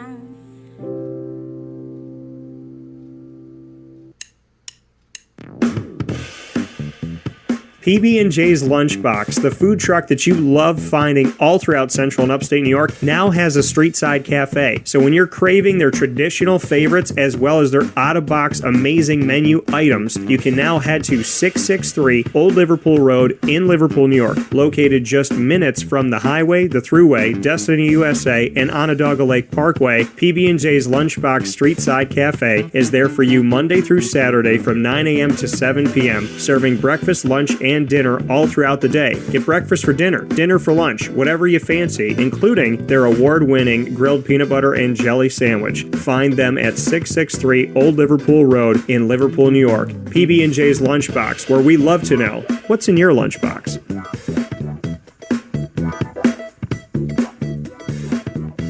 This is a special message from 317 at Montgomery restaurant owner Joel Carpenter. Open Tuesday through Saturday for your dining pleasure on 317 Montgomery Street in Syracuse, New York. We wanted to be a part of the resurgence of Syracuse. We saw a lot of money being put into bringing people back downtown and thought that, we'd like to be a part of that. I love putting together a good dish where people see it first, they fall in love with it, and then it tastes just as good as it looks. We want to provide the best food in Syracuse that we possibly can, and we want you to leave here talking to your family, your friends about what you had to eat first and foremost, but also our service, and to walk out feeling like you're part of our family. I work out in the front of the house a lot, and I love walking to every single table, asking them how everything is, and people looking at me and smiling and saying, this is the most amazing short rib I've ever had. This is the most amazing filet I've ever had. And Donna is great. Sarah's amazing. Thank you for coming over and talking to us. And them just being truly happy for the experience that they've gotten. 317 at Montgomery Restaurant, part of the fabric of downtown Syracuse, located on 317 Montgomery Street in Syracuse, New York. Open Tuesday through Saturday for a unique and memorable dining experience.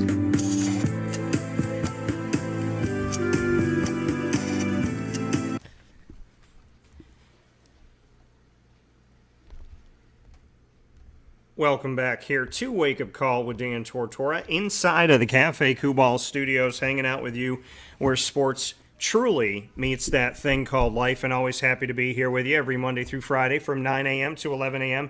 Eastern Time, where sports meets that thing called life. So thanks for hanging out with us inside of these Cafe Kubal Studios on Wake Up Call with Dan Tortora.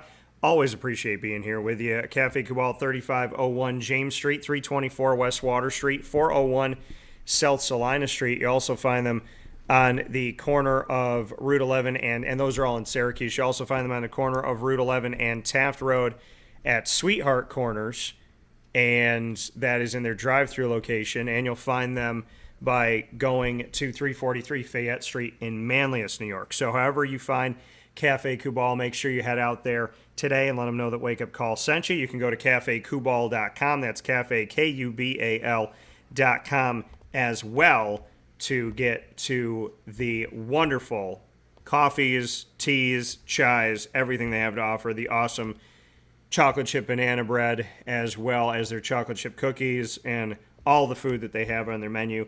And each and every single one of the Cafe Cubals is made, it looks different. So going to a Cafe Cubal, it's funny because they're all under the same umbrella, but like I said, it's like a family with kids that all have their own personality. The family is Cafe Cubal, right? That's the last name, so to speak.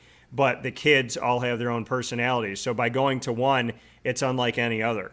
They all have the same drinks and food and whatnot, but they all have their own personality and style. If you go to 343 Fayette Street, looks different than going to 401 South Salina Street. So really, really cool that they have done that. And obviously you got to give credit to Demand for making that happen, and a lot of credit going out to, Mr. Matt Goddard for creating such an experience and have it be so different and so unique and special. I really want to give him a shout out because he deserves it. So big time thanks to Matt Goddard, and thanks to all of you here on Wake Up Call with Dan Tortora for being a part of the show and for supporting local. It's before we get into our Jaguars conversations here, I want to give a lot of love to Cafe Cubal, Carvel DeWitt, the Wildcat Sports Pub, Witty Wicks, PB&J's Lunchbox, Avicoli's, Ma and Pa's Kettle Corn and Popcorn Factory. You can order from anywhere, including down here in Florida at maandpaspopcorn.com. Canine Camp Dog Daycare, Mother's Cupboard, Chick-fil-A Watertown, Canine Campground Dog Boarding, 317 at Montgomery, Chick-fil-A Cicero and Chick-fil-A Clay, Great Lakes Honda City, Pizza Man, and of course we are the exclusive multimedia marketing partner of Lemoyne College and Bryan and Stratton College of Syracuse. So, with all that being said, it's time to get into my one-on-one conversations on a playoff Monday with your Jacksonville Jaguars. And you know that here on Wake Up Call for many, many years, my coverage of the Jaguars is referred to as On the Prowl. So as we go on the prowl, we have an opportunity to hear from the Jaguars this morning. You're going to hear from a bunch of different players. I was in the locker room at the game, on site, on location, in the game that decided the AFC South champion, the Jaguars getting in the playoffs and getting a home playoff game, gave them a winning record at 9-8, and put them in a situation to be, in my opinion, the team that is the best turnaround team story of the NFL, of all 32 franchises. The last two seasons, they have spent 32 of 32. The number one pick this season after last season. So the 2020-2021 season, they were the worst team in the NFL. 2021-22, worst team in the NFL. Now, winning record, champions of their division, heading to the playoffs with a home playoff game. Best turnaround story, in my opinion, of the NFL. And now I have the opportunity to share with you my conversations with the Jacksonville Jaguars. And we're going to start things off for those of you on YouTube.com and Facebook.com/WakeUpCallDT. You're going to see it on your screen as it changes. For those of you listening on MixLR.com/WakeUpCallDT and on WakeUpCallDT.com's homepage, you will hear the change as I introduce them here on Wake Up Call with Dan Tortora. Starting things off on the prowl, playoff edition, with wide receiver Zay Jones. Well, being a part of this team, you and I talked about coming here, looking back on that decision to make Jacksonville home, just what that means right now. I made the right decision. That's all I can really say. I had other options, but something I prayed about, and God is good, man. To be here with these group of guys and these coaches, it's a blessing, You did something with Christian Kirk this season. Both have at least 80 receptions with Jacksonville. It's the first time that two receivers have had at least 80 receptions in the same season with the Jaguars since Keenan McCardell and Jimmy Smith in 2001. What does that mean to you? That's legendary company. That's honorable. I think there's going to be a time to look back on that. I know me and Christian are very hungry. Marv, Evan, I'm grateful, though. I'm very humbled by that because they don't just give you catches. You got to go out and work for them and earn them. And I'm blessed. In Buffalo, it seemed like it didn't catch on for you, and with the Raiders, same thing. Why did it work here for you? As you looked for your right fit, what was it? What's it been with Trevor Lawrence that's been so different and so special that we're finally seeing the Zay that I feel like we were seeing in East Carolina? That's a really good question, Daniel.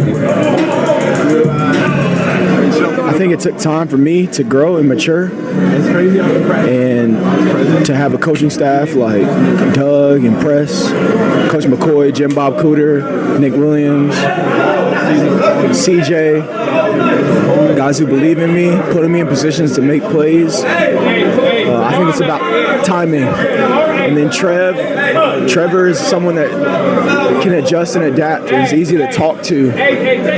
So, like I said, I'm just blessed, man. I'm ready to celebrate. You feel me? I do. And before you went into this game, you did the video where you went around and asked everybody who the most famous, the most famous person in their phone. Yeah. A bunch of your teammates said you. Oh yeah. So when you guys doing that video to me was a sign of just the culture of this team, the environment of the team. It seems like you guys actually have fun together and enjoy each other's company. So, two-part question, just what the culture's like here for you and how fun it's been. And then secondly, who ended up getting more? Did they say you more than Trevor? Okay. They said me more than Trev, and I stand by those words. The culture is one that is it's a melting pot of hard work, fun, communication, guys who have been through a lot in their personal lives and football maybe. They've experienced a lot, and guys that are hungry and eager to get better. I think it's a group that's more so focused on the process rather than the result. And it's just the proof is on the field, man. We got guys flying around on defense. Our punter punting very well, pinning them. Jamal Agnew giving us field position. Christian Kurt solidifying himself of why he was given the money he was given. Evan Ingram, week in and week out, physical, whether he's grabbing 2 touchdowns or he's fighting to get out of bounds to put us in position to kick a game-winning field goal. Guys like Walker Little stepping up when Cam goes down. Coach Phil coaching those guys and giving them the freedom to do what they do. Running back room, running hard, screens, blocking. I could go on. We would need more time for me to really call out everybody, but like I said, it's a blessing to be a part of. And your teammates were talking about Doug Peterson and just what he's done for this. Guys that had been here said we needed a coaching change. We knew that. Can you compare Doug to any coach you've had in the past, and what would you say about him? I really can't. I had Sean McDermott. I had John Gruden, Rich Bisaccia. And I had Doug. Doug is special. He's unique. He's his own brand. He can be dorky at sometimes, playfully when I say that, but he doesn't try to be anything else, and I'm glad he doesn't. I'm glad he's himself, and he brings poise, wisdom, energy, kind of he brings guidelines for us to work within. He's a special man. He's a believer. Just is family oriented. Been through a lot himself. It's easy to play for somebody like that. And you brought it up, my final point. We talked about it before, your faith. When you have that faith, belief without evidence, this was a team that was in last place last season and the season before that in the entire NFL. Having faith and leaning on that, just what that has done for you, not just this season, but in your life, to know that there's something bigger going on than football. I feel like sometimes in these big industries, faith is shushed, and in this building, it's pushed. God has brought me through so much. I'm nothing without Him. I know that, and I'm blessed to have my faith. I'm blessed to have my upbringing with my parents who instilled it in me. I'm blessed to have coaches and teammates who believe in the same things and are not afraid to voice their opinions about Christ or their opinions about our Almighty Father in heaven.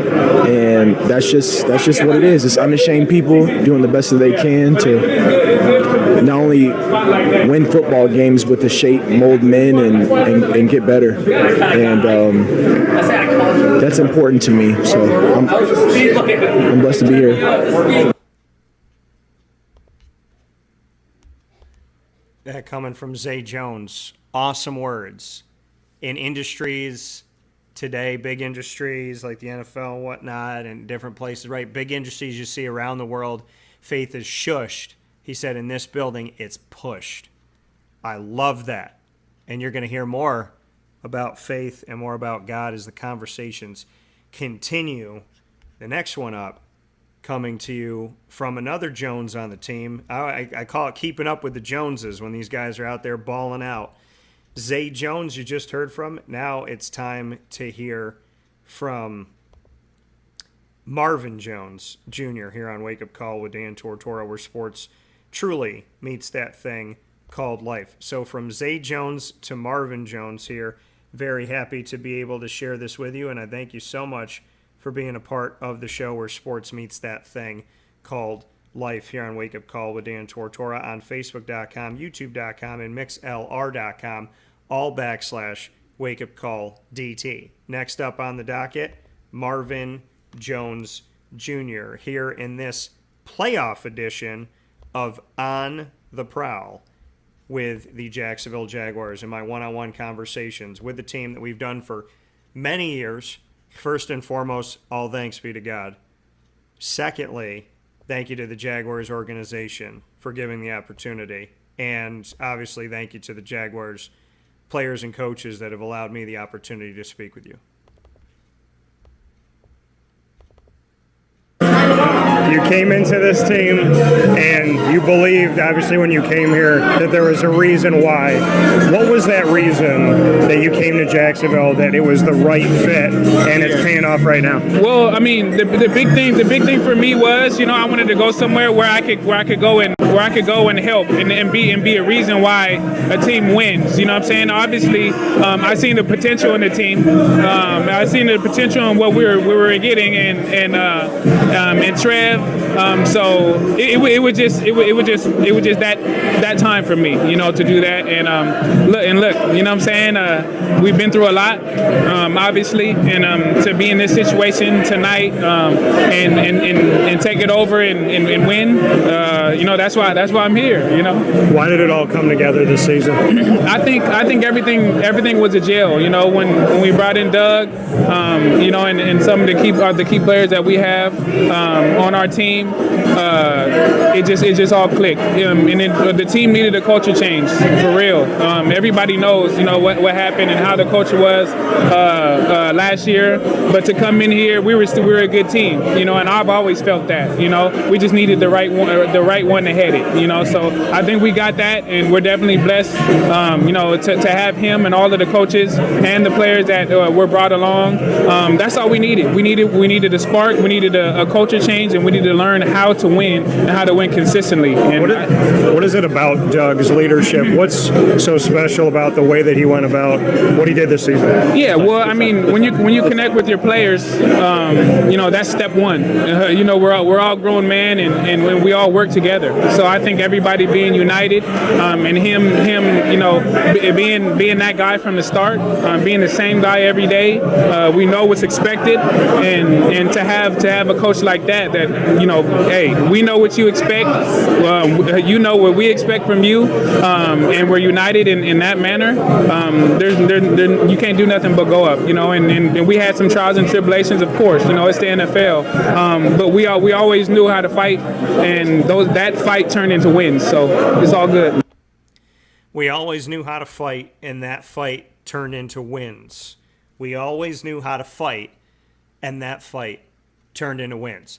And talking very openly there with me about, we knew that we needed for this culture, for this team, we knew that the coach that we had, we needed a change.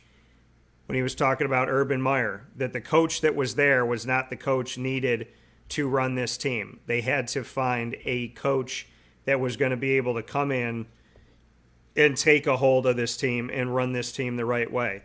And they believe they found that in Doug Peterson, which I could not be happier for this Jaguars team for finding that and having that opportunity come through for them. Very happy for the Jacksonville Jaguars as they continue to work toward this moment to be out there and to have success and to see this all come together in such a special and unique and incredible way here. And so I could not be more proud for the Jacksonville Jaguars to have this opportunity come their way. And so happy for a guy like Marvin Jones Jr. and appreciate the fact, to speak so openly and say, hey, listen, we know that we had something here. We knew that. We knew we had something. But we needed the right person to take it over. We needed the right person to man this ship, and we found the right person. And that, to me, is evident in Doug Peterson, and it's also a beautiful thing. So a shout out to the wonderful work of so many people here in Jacksonville on this team, to the coaches, to the players, to everybody, to Shad Khan, who went out there and made the offer to Doug Peterson.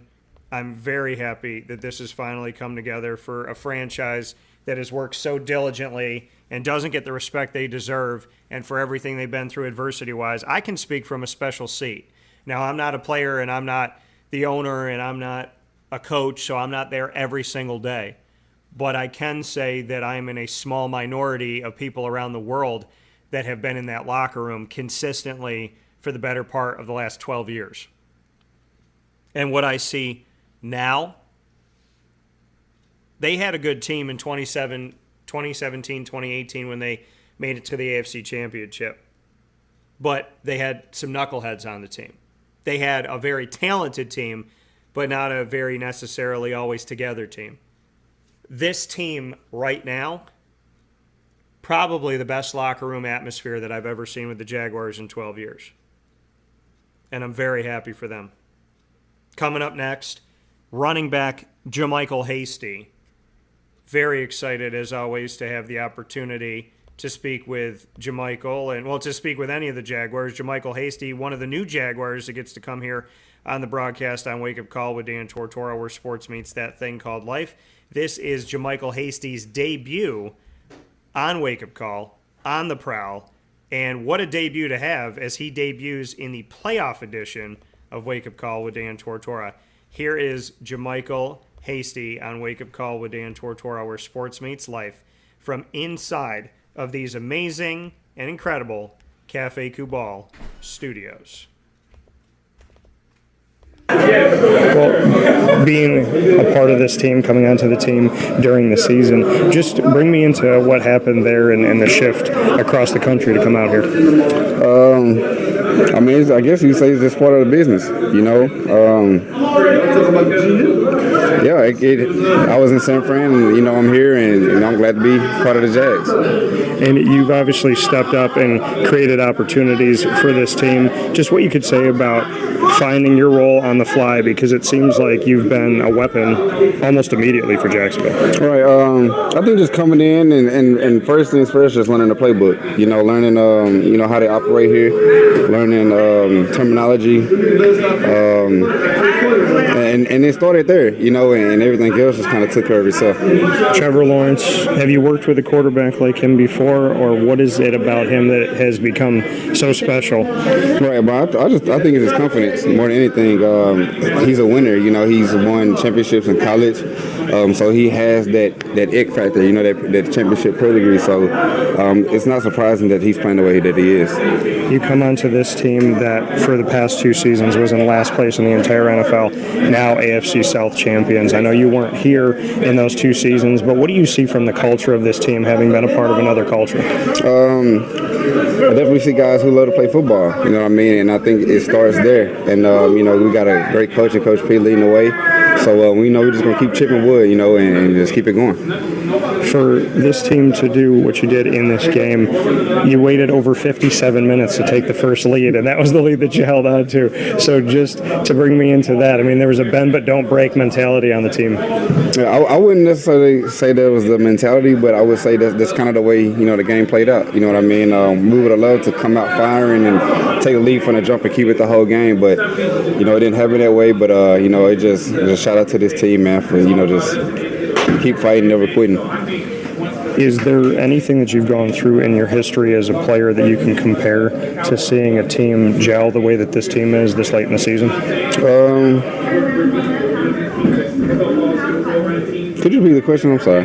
Just if you can compare this team gelling the way that it has late in the season here in Jacksonville, if there's any other time in your career, college or pro, that you were a part of a team that was finding itself out later on in the season in such a big way and successful way. Right. I guess you could say pretty much just about most teams that I played for. The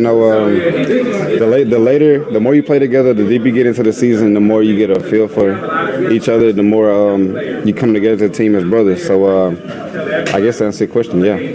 Well, if you've been a part of teams that are gelling the later they get in the season, it might be a JaMycal Hasty thing.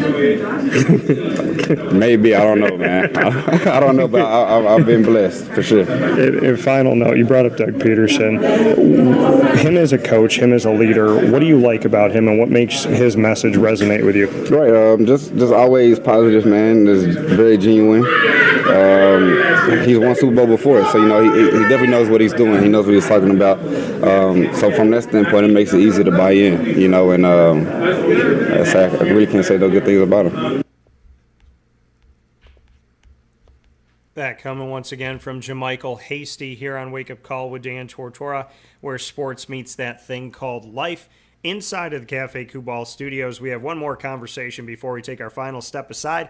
Plenty more coming up with the Jaguars on the Prowl, playoff edition, one-on-one conversations between myself and the Jacksonville Jaguars. Roy Robertson-Harris is up next, defensive end for the Jacksonville Jaguars, here where sports meets that thing called life, and looking forward to sharing that opportunity with you, with Roy Robertson-Harris, as he will join the broadcast here on Wake Up Call with Dan Tortora. So thank you to everybody that's been tuning in here and listens and watches every Monday through Friday from 9 a.m. to 11 a.m. Eastern Time, where sports meets that thing called life, as Roy Robertson-Harris will be joining the show here on Wake Up Call with Dan Tortora next, and sharing in On the Prowl playoff edition as your Jacksonville Jaguars continue to impress this season, finding their way to the AFC South Championship, winning that in the regular season, heading on to the playoffs and hosting a playoff game this upcoming Saturday, exactly a week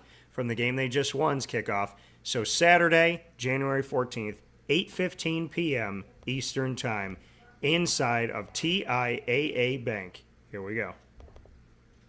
So, Roy, just looking into this game and defensively in the second half, I mean, obviously this game was tight in the first half, but how you guys locked down, the later the game got, the more it seemed like you were figuring out different things that Dobbs and Henry were doing. Why was the defense getting better as the game went on? We just know how to finish. The game's not over till it's over, till there's zeros on the scoreboard. We just keep playing. No matter what they do, we adjust to what they do, and we just keep playing. Bring me into your play late in the game when you were able to get to Dobbs and just what you were seeing on that play.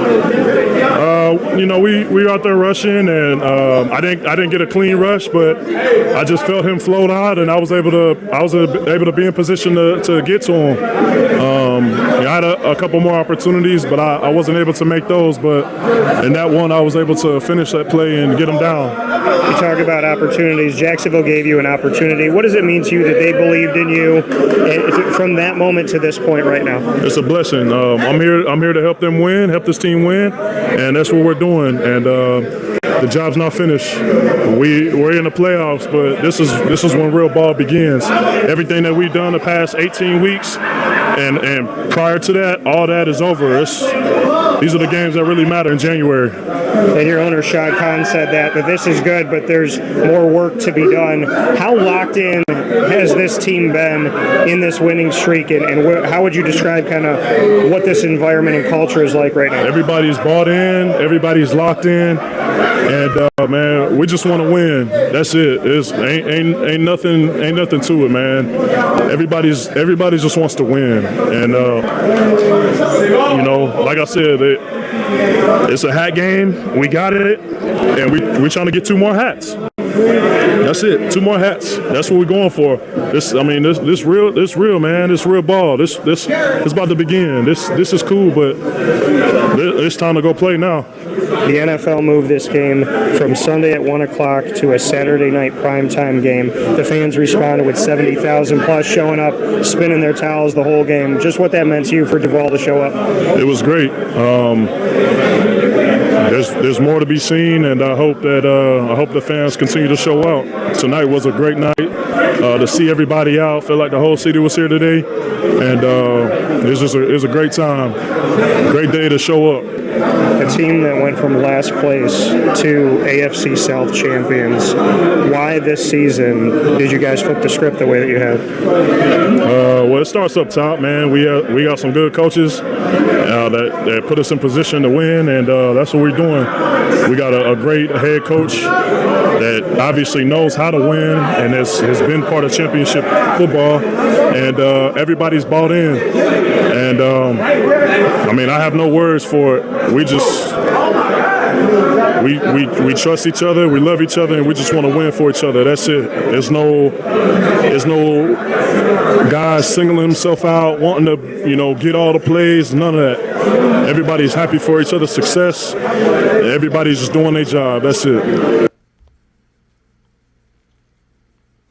Big words coming from Roy Robertson-Harris, big man on the defensive line, defensive end for the Jacksonville Jaguars.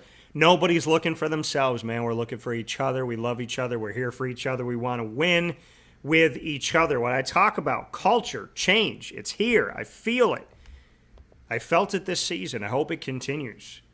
It's just a different locker room. I mean, these guys, the way that they're playing, the way that they're winning, the way that they're fighting for each other, obviously winning helps you feel better, but something about this culture had to be different, had to be positive, had to be faithful, had to be good, because if it wasn't, how do you win in that 5-game losing streak? How do you come back? A team that doesn't have good culture, that's not disciplined, that doesn't care about each other, that's individualistic, selfish, and self-centered, is not going to find a way out of a 5-game losing streak to get to the playoffs. And if they do, they're going to be beating each other up the whole way there. Jacksonville has gone through a lot. And even when they were winning, the last time they went to the playoffs, like I said, the locker room was disjointed. Now, talking to these guys, seeing these guys, there might still be an ego or two.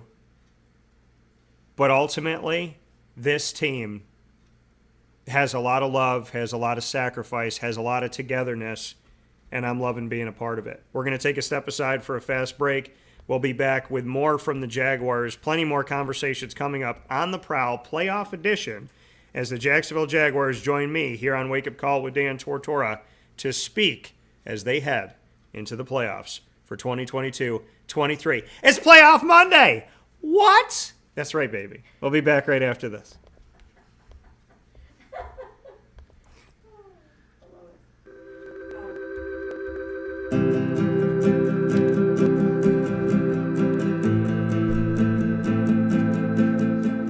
Cafe Cabal offers same-day local delivery of our products, offering no delivery charge for Onondaga County. Shop cafecabal.com for fresh roasted coffee beans, cold brew, travel mugs, and all your essential Cafe Cabal needs. Cafe Cabal, coffee for the soul.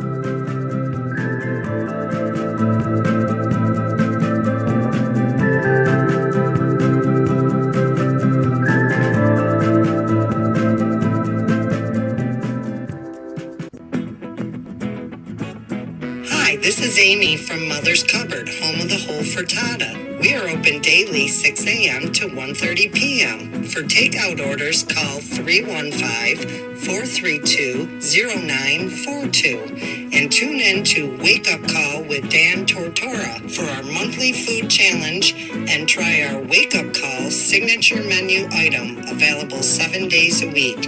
Here at Mother's Cupboard, we are Central New York, and it's our honor to serve you.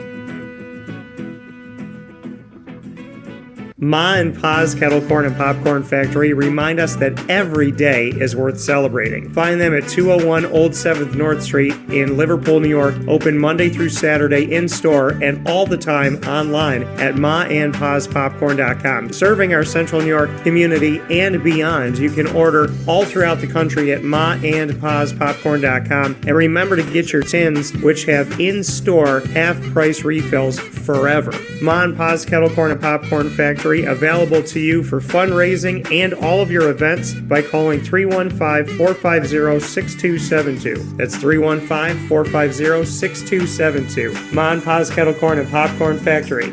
How corny are you?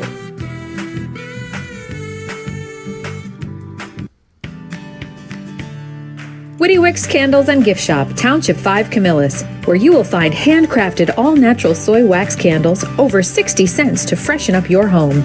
We carry a wide range of locally made items, Salsa Q's, Syracuse Salt, and Chocolate Pizza Company, to name a few. Let our knowledgeable staff help choose unique gifts and keepsakes for any occasion. Gifts for family and friends, and maybe a little something for yourself. Woody Wicks Candles and Gift Shop, Township 5 Camillus. This is a special message from Merritt Brady, owner-operator of Chick-fil-A Watertown on 1290 Arsenal Street in Watertown, New York. Chick-fil-A for me has always been about the people. I think it starts with the strength and leadership of the Cathy family. It's just amazing to see a family-run business reach the altitude that they have. Second mile service is something that we embodied at my previous business, and the ability to make people feel like they're the only person at your establishment, that you are there to serve them that day and looking for those extra ways to make them happy, to anticipate what they need next is what makes me tick. And I'm going to have so many opportunities at Chick-fil-A to do that. It's one of my favorite things to eat in the world. My favorite application question or interview question when I'm interviewing is when I get to, have you ever eaten at Chick-fil-A? And a smile hits both their ears. You know, they can't even answer the question for a second. And when I see that, it's like, man, that's going to be a great hire. They already get it. They already feel it. They already know that we're different. The Chick-fil-A experience, it's a real thing. And then, of course, just our generosity and community involvement and making a positive impact in the lives of our team members, our guests, and the community in general, I think is really the secret sauce.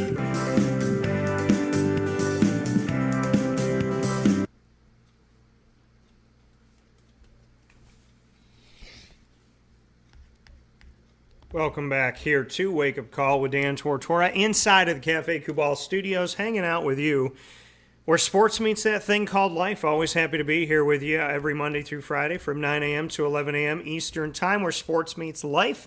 We're going to give you some extra time here today on Wake Up Call with Dan Tortora as we are, pardon that for a second, we're going to give you some extra time here on Wake Up Call with Dan Tortora here on the broadcast this morning as we start a little bit back here as we celebrate Victory Monday for the Jacksonville Jaguars. As we are here, like I said, inside of the Cafe Kubal Studios, Cafe Kubal, 3501 James Street, 324 West Water Street, 401 South Salina Street, all in Syracuse, New York. Their cafe is also on 343 Fayette Street in Manlius, double-decker cafe, and a drive-through in North Syracuse on the corner of Route 11 and Taft Road at Sweetheart Corners.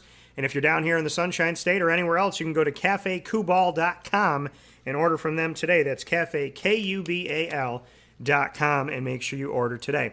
The voting is open on Twitter at CallDT. That's CALLDT. Voting open for the Coach of the Year and the MVP. I want to get your thoughts on it, so make sure you go to Twitter and vote today at CallDT. That's CALLDT. Click follow when you get there and start voting in our polls this morning. I'll be tracking them all throughout the week. And up until we find out who the MVP and the Coach of the Year are going to be in the NFL as well. I also put a poll up there for the College Football Playoff National Championship tonight. I'm going to send another one out to get some more votes in case you missed the first one. So we're going to go ahead and do that this morning as well. Look forward to talking with you here where sports meets life on Wake Up Call with Dan Tortora as we continue our conversations on the prowl. Came into the game with this team, and defensively in the second half, there was a reason why. What was that reason that you came to Jacksonville that it was the sports meets that thing called life? So very happy to be able to do that with you here on Wake Up Call with Dan Tortora as we are going to continue the conversations with the Jaguars that I had the opportunity to have as the team is advancing into the postseason as your AFC South champions. So with that being said, it is time for us to get into the next portion of these conversations. And we're going to start that out by having Foye Oluokun here on the broadcast on Wake Up Call with Dan Tortora, where sports meets life. Here is my one-on-one conversation with Jaguars linebacker Foye Oluokun here on Wake Up Call. We appreciate you being here, hanging out with us where sports meets life. Well, Foye, you and I have talked a few times this season. This team has fought in a way that has been extremely special to the Jaguars' history, not just this season. Why is it coming together right now? They're sticking together, the team. Went through a lot early in the season. We know we got a lot of talent on the team. A lot of talent team. Good shit, job, man. A lot of effort all the way through. And we know that we got to play all the way through and win games. Like, the game will come down to the end and being close. And, when we're a close-knit team, we know we're going to keep fighting for each other. And so it's just cool to see it coming to fruition the last couple of weeks. But we know, that's the equation to win. Whatever task you put into on the field, we got to grind it out and find a way. The defense created so many opportunities for the offense late in the game, and then the score of separation came from the defense. Just what you can say about what the defense executing right there. I mean, it started out kind of ugly. Fitz was wrong. We was grinding it out, but things was ugly. They got into a lead on us. But I told them boys, it's going to be ugly. It might not. How we jumped out to the lead the first couple weeks, past couple weeks. It might not happen that way. But we got to find a way to get the lead in the fourth, and then when we get the lead, we can't relinquish it. And that's kind of what happened. We just kept grinding it out. We knew that once we started getting some stops, we had the momentum. Turn that into a turnover, turn that into a fumble 6 or fumble 7, whatever. And then we just kept the lead from there. Dobbs did some things and Henry did some things earlier on in the game, but as the game got later and later, you found ways to contain and have them lose yardage. What was happening at the end of the game in the fourth quarter with those guys? The D-line stepped up. D-line understood how they was attacking them. D-line just calmed down. We all calmed down, executed our plays, got in the right fits, and they played with great energy all the way through the game. As the game went on, they played harder. But it was a hard game, so they were expecting us to kind of fold. We started playing harder, started playing a little bit more technically sound, played to our keys and stuff, and then, when all swarming to the football, trusting the guy next to us going to make the tackle, trusting the guy, going to help us finish it off. You've made a ton of plays this season, Rayshawn, all the guys, Josh Allen, and so when we see that final play with Rayshawn creating the fumble and Josh taking it back, just what was going through your head on that play when it finally broke? There it is. I knew that blitz was going to work. I mean, we ran it one other time, it worked. And so when I saw the look, I'm like, oh yeah, somebody going to come free right here off the right side. And then he calls a strip fumble, picked it up. I said, there it is. That's what we've been waiting for. That coming from Foye Oluokun. There it is. That's what we've been waiting for. That's what Jaguars fans are saying this morning. There it is. That's what we've been waiting for. Heading to the playoffs for the first time since the 2017-2018 season. I was with them all the way through. They were in Jacksonville for the first game against the Buffalo Bills. Then they went on to Pittsburgh. I was in Pittsburgh. I left and had an ice storm following about 20 or 30 minutes behind me, it felt like. That ice storm, we got out ahead of it, and it was following us all the way to Pittsburgh on a 5-hour drive. And then I went over to Foxborough, which was cold, but believe it or not, very sunny and not snowing. And in Foxborough is when the season ended for the Jacksonville Jaguars the last time they made the playoffs.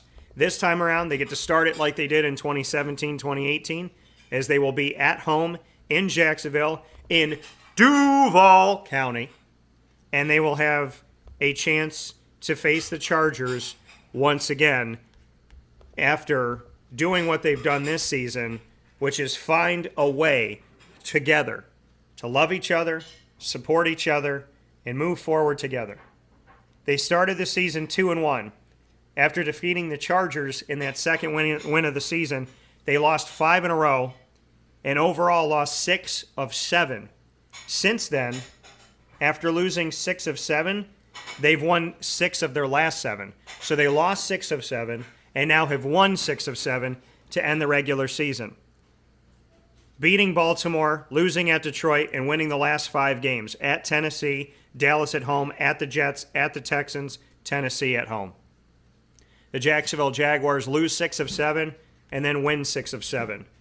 Literally have found a way as the season's gone on to get better, to evolve, to love each other up, be there for each other, and to bail each other out when need be.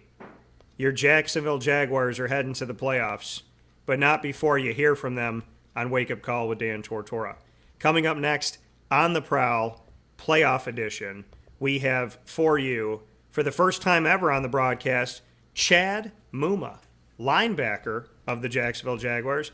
Mr. Muma, drafted by the Jaguars in the 2022 NFL Draft. A rookie, who I had mentioned earlier in the show with Papa Joe, has found his place on this team to create opportunities and do some good things here. As a rookie, Chad Muma has been evolving, advancing, progressing, and in rotation of this linebacker core, done some good things. Here's Muma on the show. Well, first and foremost, congratulations. Appreciate it. It's very exciting. This game seems like, from the outside looking in, from those seats for the fans, could be frustrating. Why did this team stay so poised, and how did you guys just lock in the whole time and not let this get frustrating? Yeah, I think it's kind of similar to what Doug Peterson was talking about, after the game. That game was kind of, the ebbs and flows of our season. There was ups and some downs, but, in the end, we really finished off strong. And I think, our offense allowing us to stay close to that game throughout the whole time, and our defense, making plays when we needed, whether it was, the sack fumble that led to a touchdown or the interception that we had on the sideline over there. I think, there's so many parts of the games, and there's always those couple plays that you can look at that really change the pace of the game. And I think those are kind of the ones that really stand out to me. And I just think, on the sideline, in the locker room at halftime, we were always just talking about, hey, it's us right now. Let's come together. Let's go, hey, this play at a time, this next series, whatever it may be. It was just always that forward thinking. This team this season has had so many different guys have stepped up in different moments to make huge plays. There's really no one or two guys you could say have carried this team. What does that mean to you, that the wealth is spread all over this entire team? Hey, we say it all the time. If one makes a play, we all make a play. So whoever it is, whoever's in that spotlight, we all did it together, and that's what we like to talk about in our meeting rooms. And I think that kind of shows in how we play. One guy makes a play, another guy makes a play. We're all just making plays together. Why do you guys listen to Doug Peterson? There's a bunch of NFL coaches. Sometimes their message gets across, sometimes it doesn't. Why does Doug's message get through to you guys? I think his message, he stayed consistent with his messages this whole year. When he first showed up until now, it's been the same message and the same talk, and he's stayed true to us. I think that's one thing that's been huge, is he hasn't bullshitted us any time. He's always been so true to us and really allowed us to come together, and we've gotten so close this whole season. I think, throughout the whole season, our ups and downs, like we talked about before, it just only brought us closer together and stronger, and, we're moving in the right direction right now. This team was the dead last in the NFL for 2 seasons, and now champions of the AFC South. What does that say about what's happening here? It's like we talked about. I've been hearing this all day. It was always the Jags, and I think that's just kind of the motto that we took over this year, especially just that, we were the underdogs coming in. Nobody expected this out of us, and we always expected it for ourselves. And so I think that's really what changed. And that final play, almost 57, well, a little bit over 57 minutes without the lead in the game. The time the team gets the lead in that final 2:51. Bring me into that moment, Rayshon Jenkins, knowing that was a fumble and not a forward pass, and then seeing Josh Allen take it to the house, because I know he got emotional. Oh, it was super emotional. I mean, initially when I was on the field, I thought it was a pass. I can't even. Forward pass, yeah. A forward pass. And so when I saw that they didn't call it dead and Josh took it to the end zone, it was just all these emotions, hearing the fans and everything, the atmosphere around it. It was just so amazing. And there's nothing that you can't ever pull that out of anything. That's made out of the movies, really. And just the emotion that Josh had and our team had on the sideline, our whole defense, our offense as well, is just something truly extraordinary. Are you going to make fans wait that long to take the lead again? Hey, we'll try not to. We'll try not to. But hey, a win is a win. Having a little fun with Chad Muma, asking him if he's going to have the fans wait for the first lead of the game for the Jaguars to come that late, because the Jaguars did not get their first lead of the game until 2:51 remaining, which means they went over 57 minutes of 60 allotted minutes not having the lead. However, getting the lead at the most opportune time. So shout out to Chad Muma and the squad for doing what they needed to do to stay together, stay with it, and to find a way to advance forward into the postseason here for the 2022-23 NFL season. Coming up next here, for the first time ever on the broadcast, is Mr. Arden Key, linebacker of the Jaguars. And I'm going to put a little play on words here. He was key to this victory and to other victories this season, as he, like Chad Muma, is playing in rotation with the Jacksonville Jaguars at linebacker and finding his spots, finding his place, making his plays, and his numbers showed up a lot, and he showed up a lot in this game. So you should know the number 49. If you don't, get to know it, as Arden Key and the Jaguars defense really have showed up this season, throughout the season, but consistently in recent history here for the season, and Arden Key is a part of that. He is up next as we key up my conversation on the Prowl Playoff Edition. Arden Key, Jaguars linebacker, and here's what he had to say as we have some fun here where sports meets life. Well, defensively in this game, you kept the team in it all the way through in this dogfight back and forth. Just what you could say about what you saw defensively the whole game, because I know Dobbs had some moments and Derrick Henry had some moments, but you never really gave up the big play. Yeah, definitely. We knew those guys were going to get theirs. We just had to keep it at a minimum. We know Derrick Henry is one of the best backs in the league, and we knew we had to come in and stop the run. And if we would stop the run, they're going to give us a lot of passing opportunities. And that's we did exactly what we planned it out today, as far as stopping the run. And knowing that you had given a couple opportunities to the offense late and no score came about from that, did you feel on the sideline that maybe the defense was going to have to get one of these plays, one of these defensive touchdowns? The way the game was going, we knew early third quarter that the defense had to stop. Really, it was early second quarter. We knew the defense had to make a stop for the offense. They struggled a little bit, but so did theirs. We knew that today was going to be a defensive game, and whoever won the turnover battle was going to win that game, and I think we did. And Arden, for you have evolved on this team, and a lot of guys have done that this season to, as the season goes on, create more and more of a role for yourself. What is it about this year with the Jaguars that you feel like you've just been able to expand your role? It was just the guys that came in, the guys that come in, and then just my mindset coming in. Fifth year in the league, kind of a vet, but still young at the same time. And then I had a good season last year. And I came in and pretty much it was a role that needed to be filled as far as the leadership. We talk about getting the culture right. We talk about just getting dog mentality guys in here. And I came here and I know I got that dog mentality, and we changed the culture here. We got a foundation as far as the culture here, and we set. Why did the culture finally change in the right direction? We just never gave up. We kept fighting. Even earlier in the game that we lost, we kept fighting. We only lost the games that we lost. It was by a touchdown, maybe 3 points. It was a play. except for Detroit. But I think once we dialed in on the focus, dialed in on just the details, the small details. Every game that we lost, we beat ourselves. The other teams, except for Detroit beat the shit out of us. But other than that, we was always in the game and we was only out by 1 or 2 plays. And I feel like now we making those 1 or 2 plays. So what should the world know about the Jacksonville Jaguars as you step toward the postseason? We here. I feel like we still got a little disrespect. I feel like it's always what the other team didn't do, and it's never about what the Jacksonville Jaguars did. And I feel like today we took another step in the right direction to earn that respect. And when we win the first round of the playoff, we're going to earn some more respect. First round of play. He said we're going to earn some more respect. It's still about, and that's what I said to Papa Joe that Arden Key had said to me, it's more about what other teams are doing, not what we're doing. We're still feeling the disrespect, but that's okay because we took that disrespect and we got here.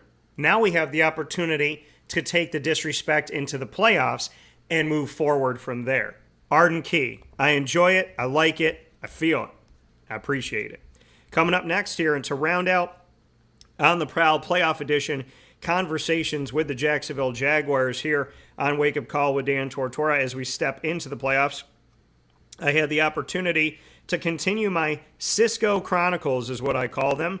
The Cisco Chronicles, speaking with Andre Cisco, who came from the Syracuse Orange and moved forward into the Jacksonville Jaguars, giving me a very blessed and unique time in my life where I got to cover him in Syracuse, interview him in Syracuse, and now cover him in Jacksonville since he got here and be here with him. So I have never been without Andre Cisco, and I think that spoils me. So with that being said, as we continue the Cisco Chronicles here on Wake Up Call with Dan Tortora, he is fittingly the final conversation of my On the Prowl playoff edition for this week of Wake Up Call with Dan Tortora as we go into my one-on-one conversation with the Jacksonville Jaguars free safety, Andre Cisco, here where sports meets life.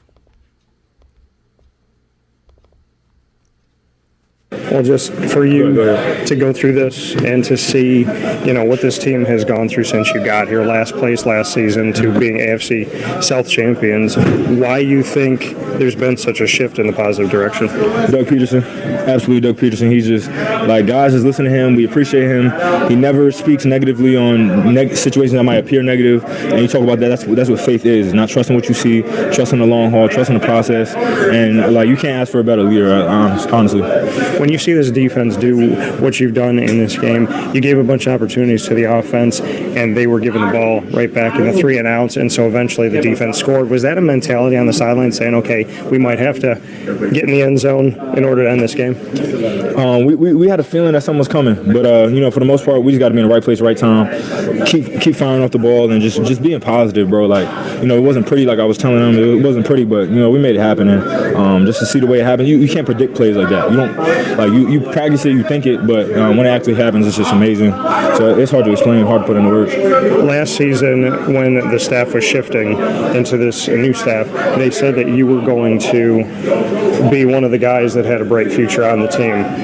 Why did you go from being the backup to being the starter? What was it about last season into this season that you felt like you did to earn that role to be a starter? Learn my lesson, learned about first impressions, learned about what it takes to be a starter in this league, and I'm still learning. I'm just so grateful that they give me this opportunity, and just God giving me this opportunity to continue to learn. It's such a blessing, and people where I'm from, it doesn't happen like this, so it's unbelievable every time I step out there. I'm truly blessed. I can't explain why it happens, but I'm here.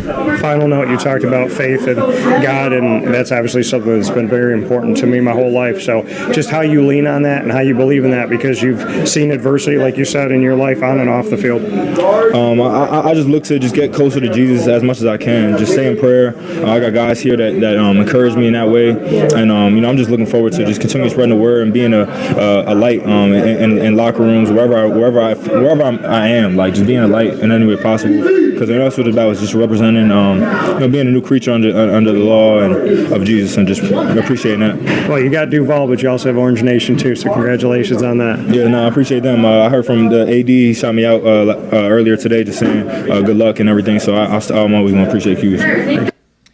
And coming from Andre Cisco in the Cisco Chronicles here on Wake Up Call with Dan Tortora, where sports meets life. We've been with Andre Cisco all throughout the season. We've been with your Jaguars all throughout the season. And the Jaguars are on the prowl into the playoffs. That is why we have done this On the Prowl playoff edition. I want to thank all of my incredible guests here on Wake Up Call with Dan Tortora today, where sports meets life. Starting off first and foremost by the man, the myth, the legend, Papa Joe, as well as the Jacksonville Jaguars wide receivers Zay Jones and Marvin Jones Jr., running back JaMycal Hasty, defensive end Roy Robertson-Harris, a trio of linebackers Arden Key, Chad Muma, and Foye Oluokun, and of course free safety Andre Cisco of Syracuse Orange football history. I do want to let you know I put those polls up, folks, and I asked you to vote. You've already voted, so thank you for heeding the call. Early voting here for the Coach of the Year. I asked you this. Who is your NFL Coach of the Year? 67% of you, fittingly, have said Doug Peterson, as we are in our Jaguars broadcast, Jaguars-centric playoff broadcast this morning. 67% of you on Twitter at CallDT have voted Doug Peterson, 17% Brian Daboll of the Giants, and 16% for Dan Campbell. Also, in the early voting, and there's been a ton of votes that came in for this, started out with Pat Mahomes and Jalen Hurts getting the votes. Now it has gone more than halfway in favor of Josh Allen. All it took was one Buffalo fan sending the poll to another Buffalo fan, and the Bills Mafia, as they always do, they're hungry, they get after it, and they come in droves. Josh Allen, 64%. I said, which quarterback would you pick to be your 2022-23 NFL MVP? 64% of you have said Josh Allen, 25% Pat Mahomes, 10% Jalen Hurts, and 1% Justin Herbert. So Josh Allen didn't start off with any votes and has swung in with a ton of voting here. Of over 100 votes we've gotten very early on, he has gotten the majority of the latest voting in the polls. So really cool to see that you have voted right away. Continue to vote in our polls on Wake Up Call's Twitter channel. That's at CallDT, CALLDT. Go and vote there today in our coaching poll as well as in our NFL MVP poll for quarterbacks. We'd love to hear what you have to say. We always appreciate you listening and watching all over the world, Monday through Friday from 9 a.m. to 11 a.m. Eastern Time. We started a little bit back today, so we gave you some bonus time because 2 hours is promised, and 2 hours you will get. YouTube, Facebook, and mixlr.com, all /Wake Up Call DT. Facebook.com/Live Now DT, and on wakeupcalldt.com. You can search Wake Up Call with Dan Tortora, or one word, Wake Up Call DT, and we're going to give you all these interviews that we've had with the Jaguars. They're going to be individually available to you on all of our podcasting outlets. So in just a few minutes after today's broadcast, you will be able to hear each of the Jaguars interviews on the Prowl Playoff Edition individually, as well as so much more, over 1,600 broadcasts on Amazon Music, Audible, iHeartRadio, iTunes and Apple Podcasts, MixLR, TuneIn, Spotify, Stitcher, Podbean, Player FM, Podvine, and YouTube. All you have to do is search Wake Up Call with Dan Tortora, or one word, Wake Up Call DT. I like to say that we make it very difficult for you to miss us, and that's on purpose. We want to thank all of our incredible partners, Cafe Cubal, Carvel DeWitt, the Wildcat Sports Pub, Witty Wicks, Avicoli's, PB&J's Lunchbox, Ma and Pa's Kettle Corn and Popcorn Factory, Canine Camp Dog Daycare, Mother's Cupboard, Chick-fil-A Watertown, Canine Campground Dog Boarding, 317 at Montgomery Street, Pizza Man, Great Lakes Honda City, the former Honda City of Liverpool, Chick-fil-A Cicero and Chick-fil-A Clay, and of course we are the exclusive multimedia marketing partner of yours.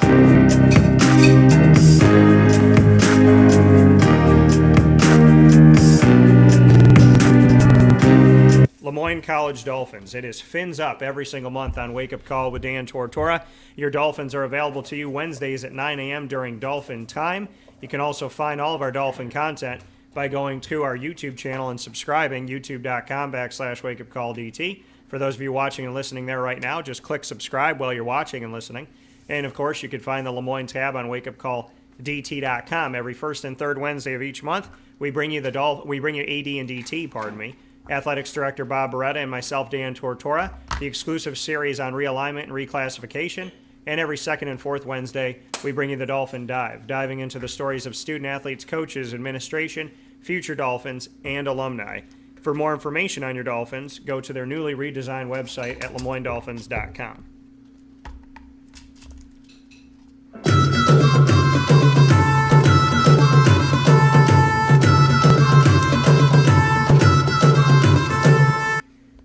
Wake Up Call with Dan Tortora and Dan Tortora Broadcast Media are also the exclusive multimedia marketing partner of your Bryant and Stratton College of Syracuse.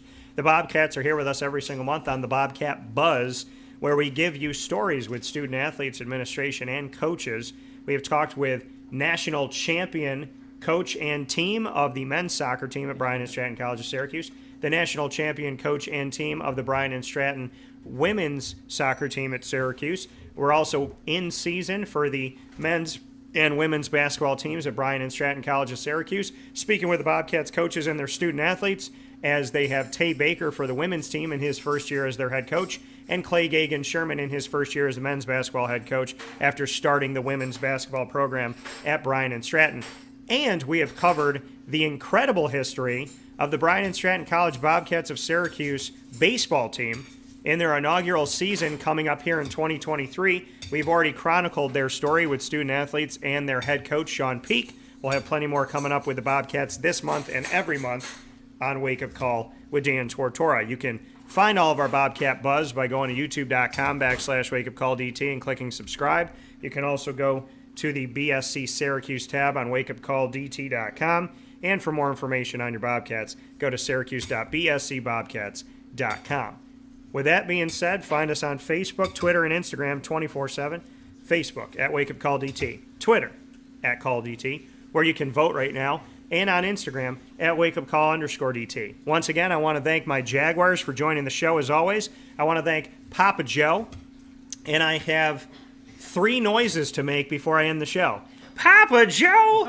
Also, for the Jaguars, and Duval. We'll see you Saturday, folks. January 14th, 8:15 p.m. Eastern Time. I'll be back here, God willing, in the Sunshine State to watch the Jaguars take on the Chargers for the second time this season and in the playoffs as the Jaguars and Chargers face off in the AFC wildcard round, the second game of the NFL playoffs, and that's coming to you this Saturday, January 14th at 8:15 p.m. Eastern Time. I appreciate y'all. I send you all my love. From the Travel Cafe Kubal Studios, thank you for starting 2023 with us. Thank you for being with me for 19 plus years. Thank you for loving up Wake Up Call and the Dan Tortora Show before that, and MU Courtside before that. Much love, many thanks, much appreciation. I hope you have a great day. Enjoy the national championship. We'll be talking about it this week, but not before a sit-down special with Chris Elmore of Syracuse football history, a.k.a. Rhino. He played D-line, O-line, and fullback. He's heading into the 2023 NFL Draft, and you do not want to miss where he gets to share his truth, his story, never heard before. Wake Up Call with Dan Tortora has the story. Chris Elmore special, 9 a.m. tomorrow morning. We'll see you there, and pay attention to our social media because we'll be talking about the college football playoff championship between TCU and Georgia, and I ironically got to be around both teams as I was in Atlanta area that had all the Georgia stuff, and I was 5 minutes from campus in Fort Worth just a few days ago where TCU calls home. So big game coming up tonight. Happy to be around both teams, or both teams' homes, I should say, en route to the championship because God has a special way of blessing us all, and I feel those blessings every day. A big shout out to health, safety, and happiness for everybody here, for Miss Mary, Joe, Joey, myself, for all of you. I hope you have a fantastic championship day. Shout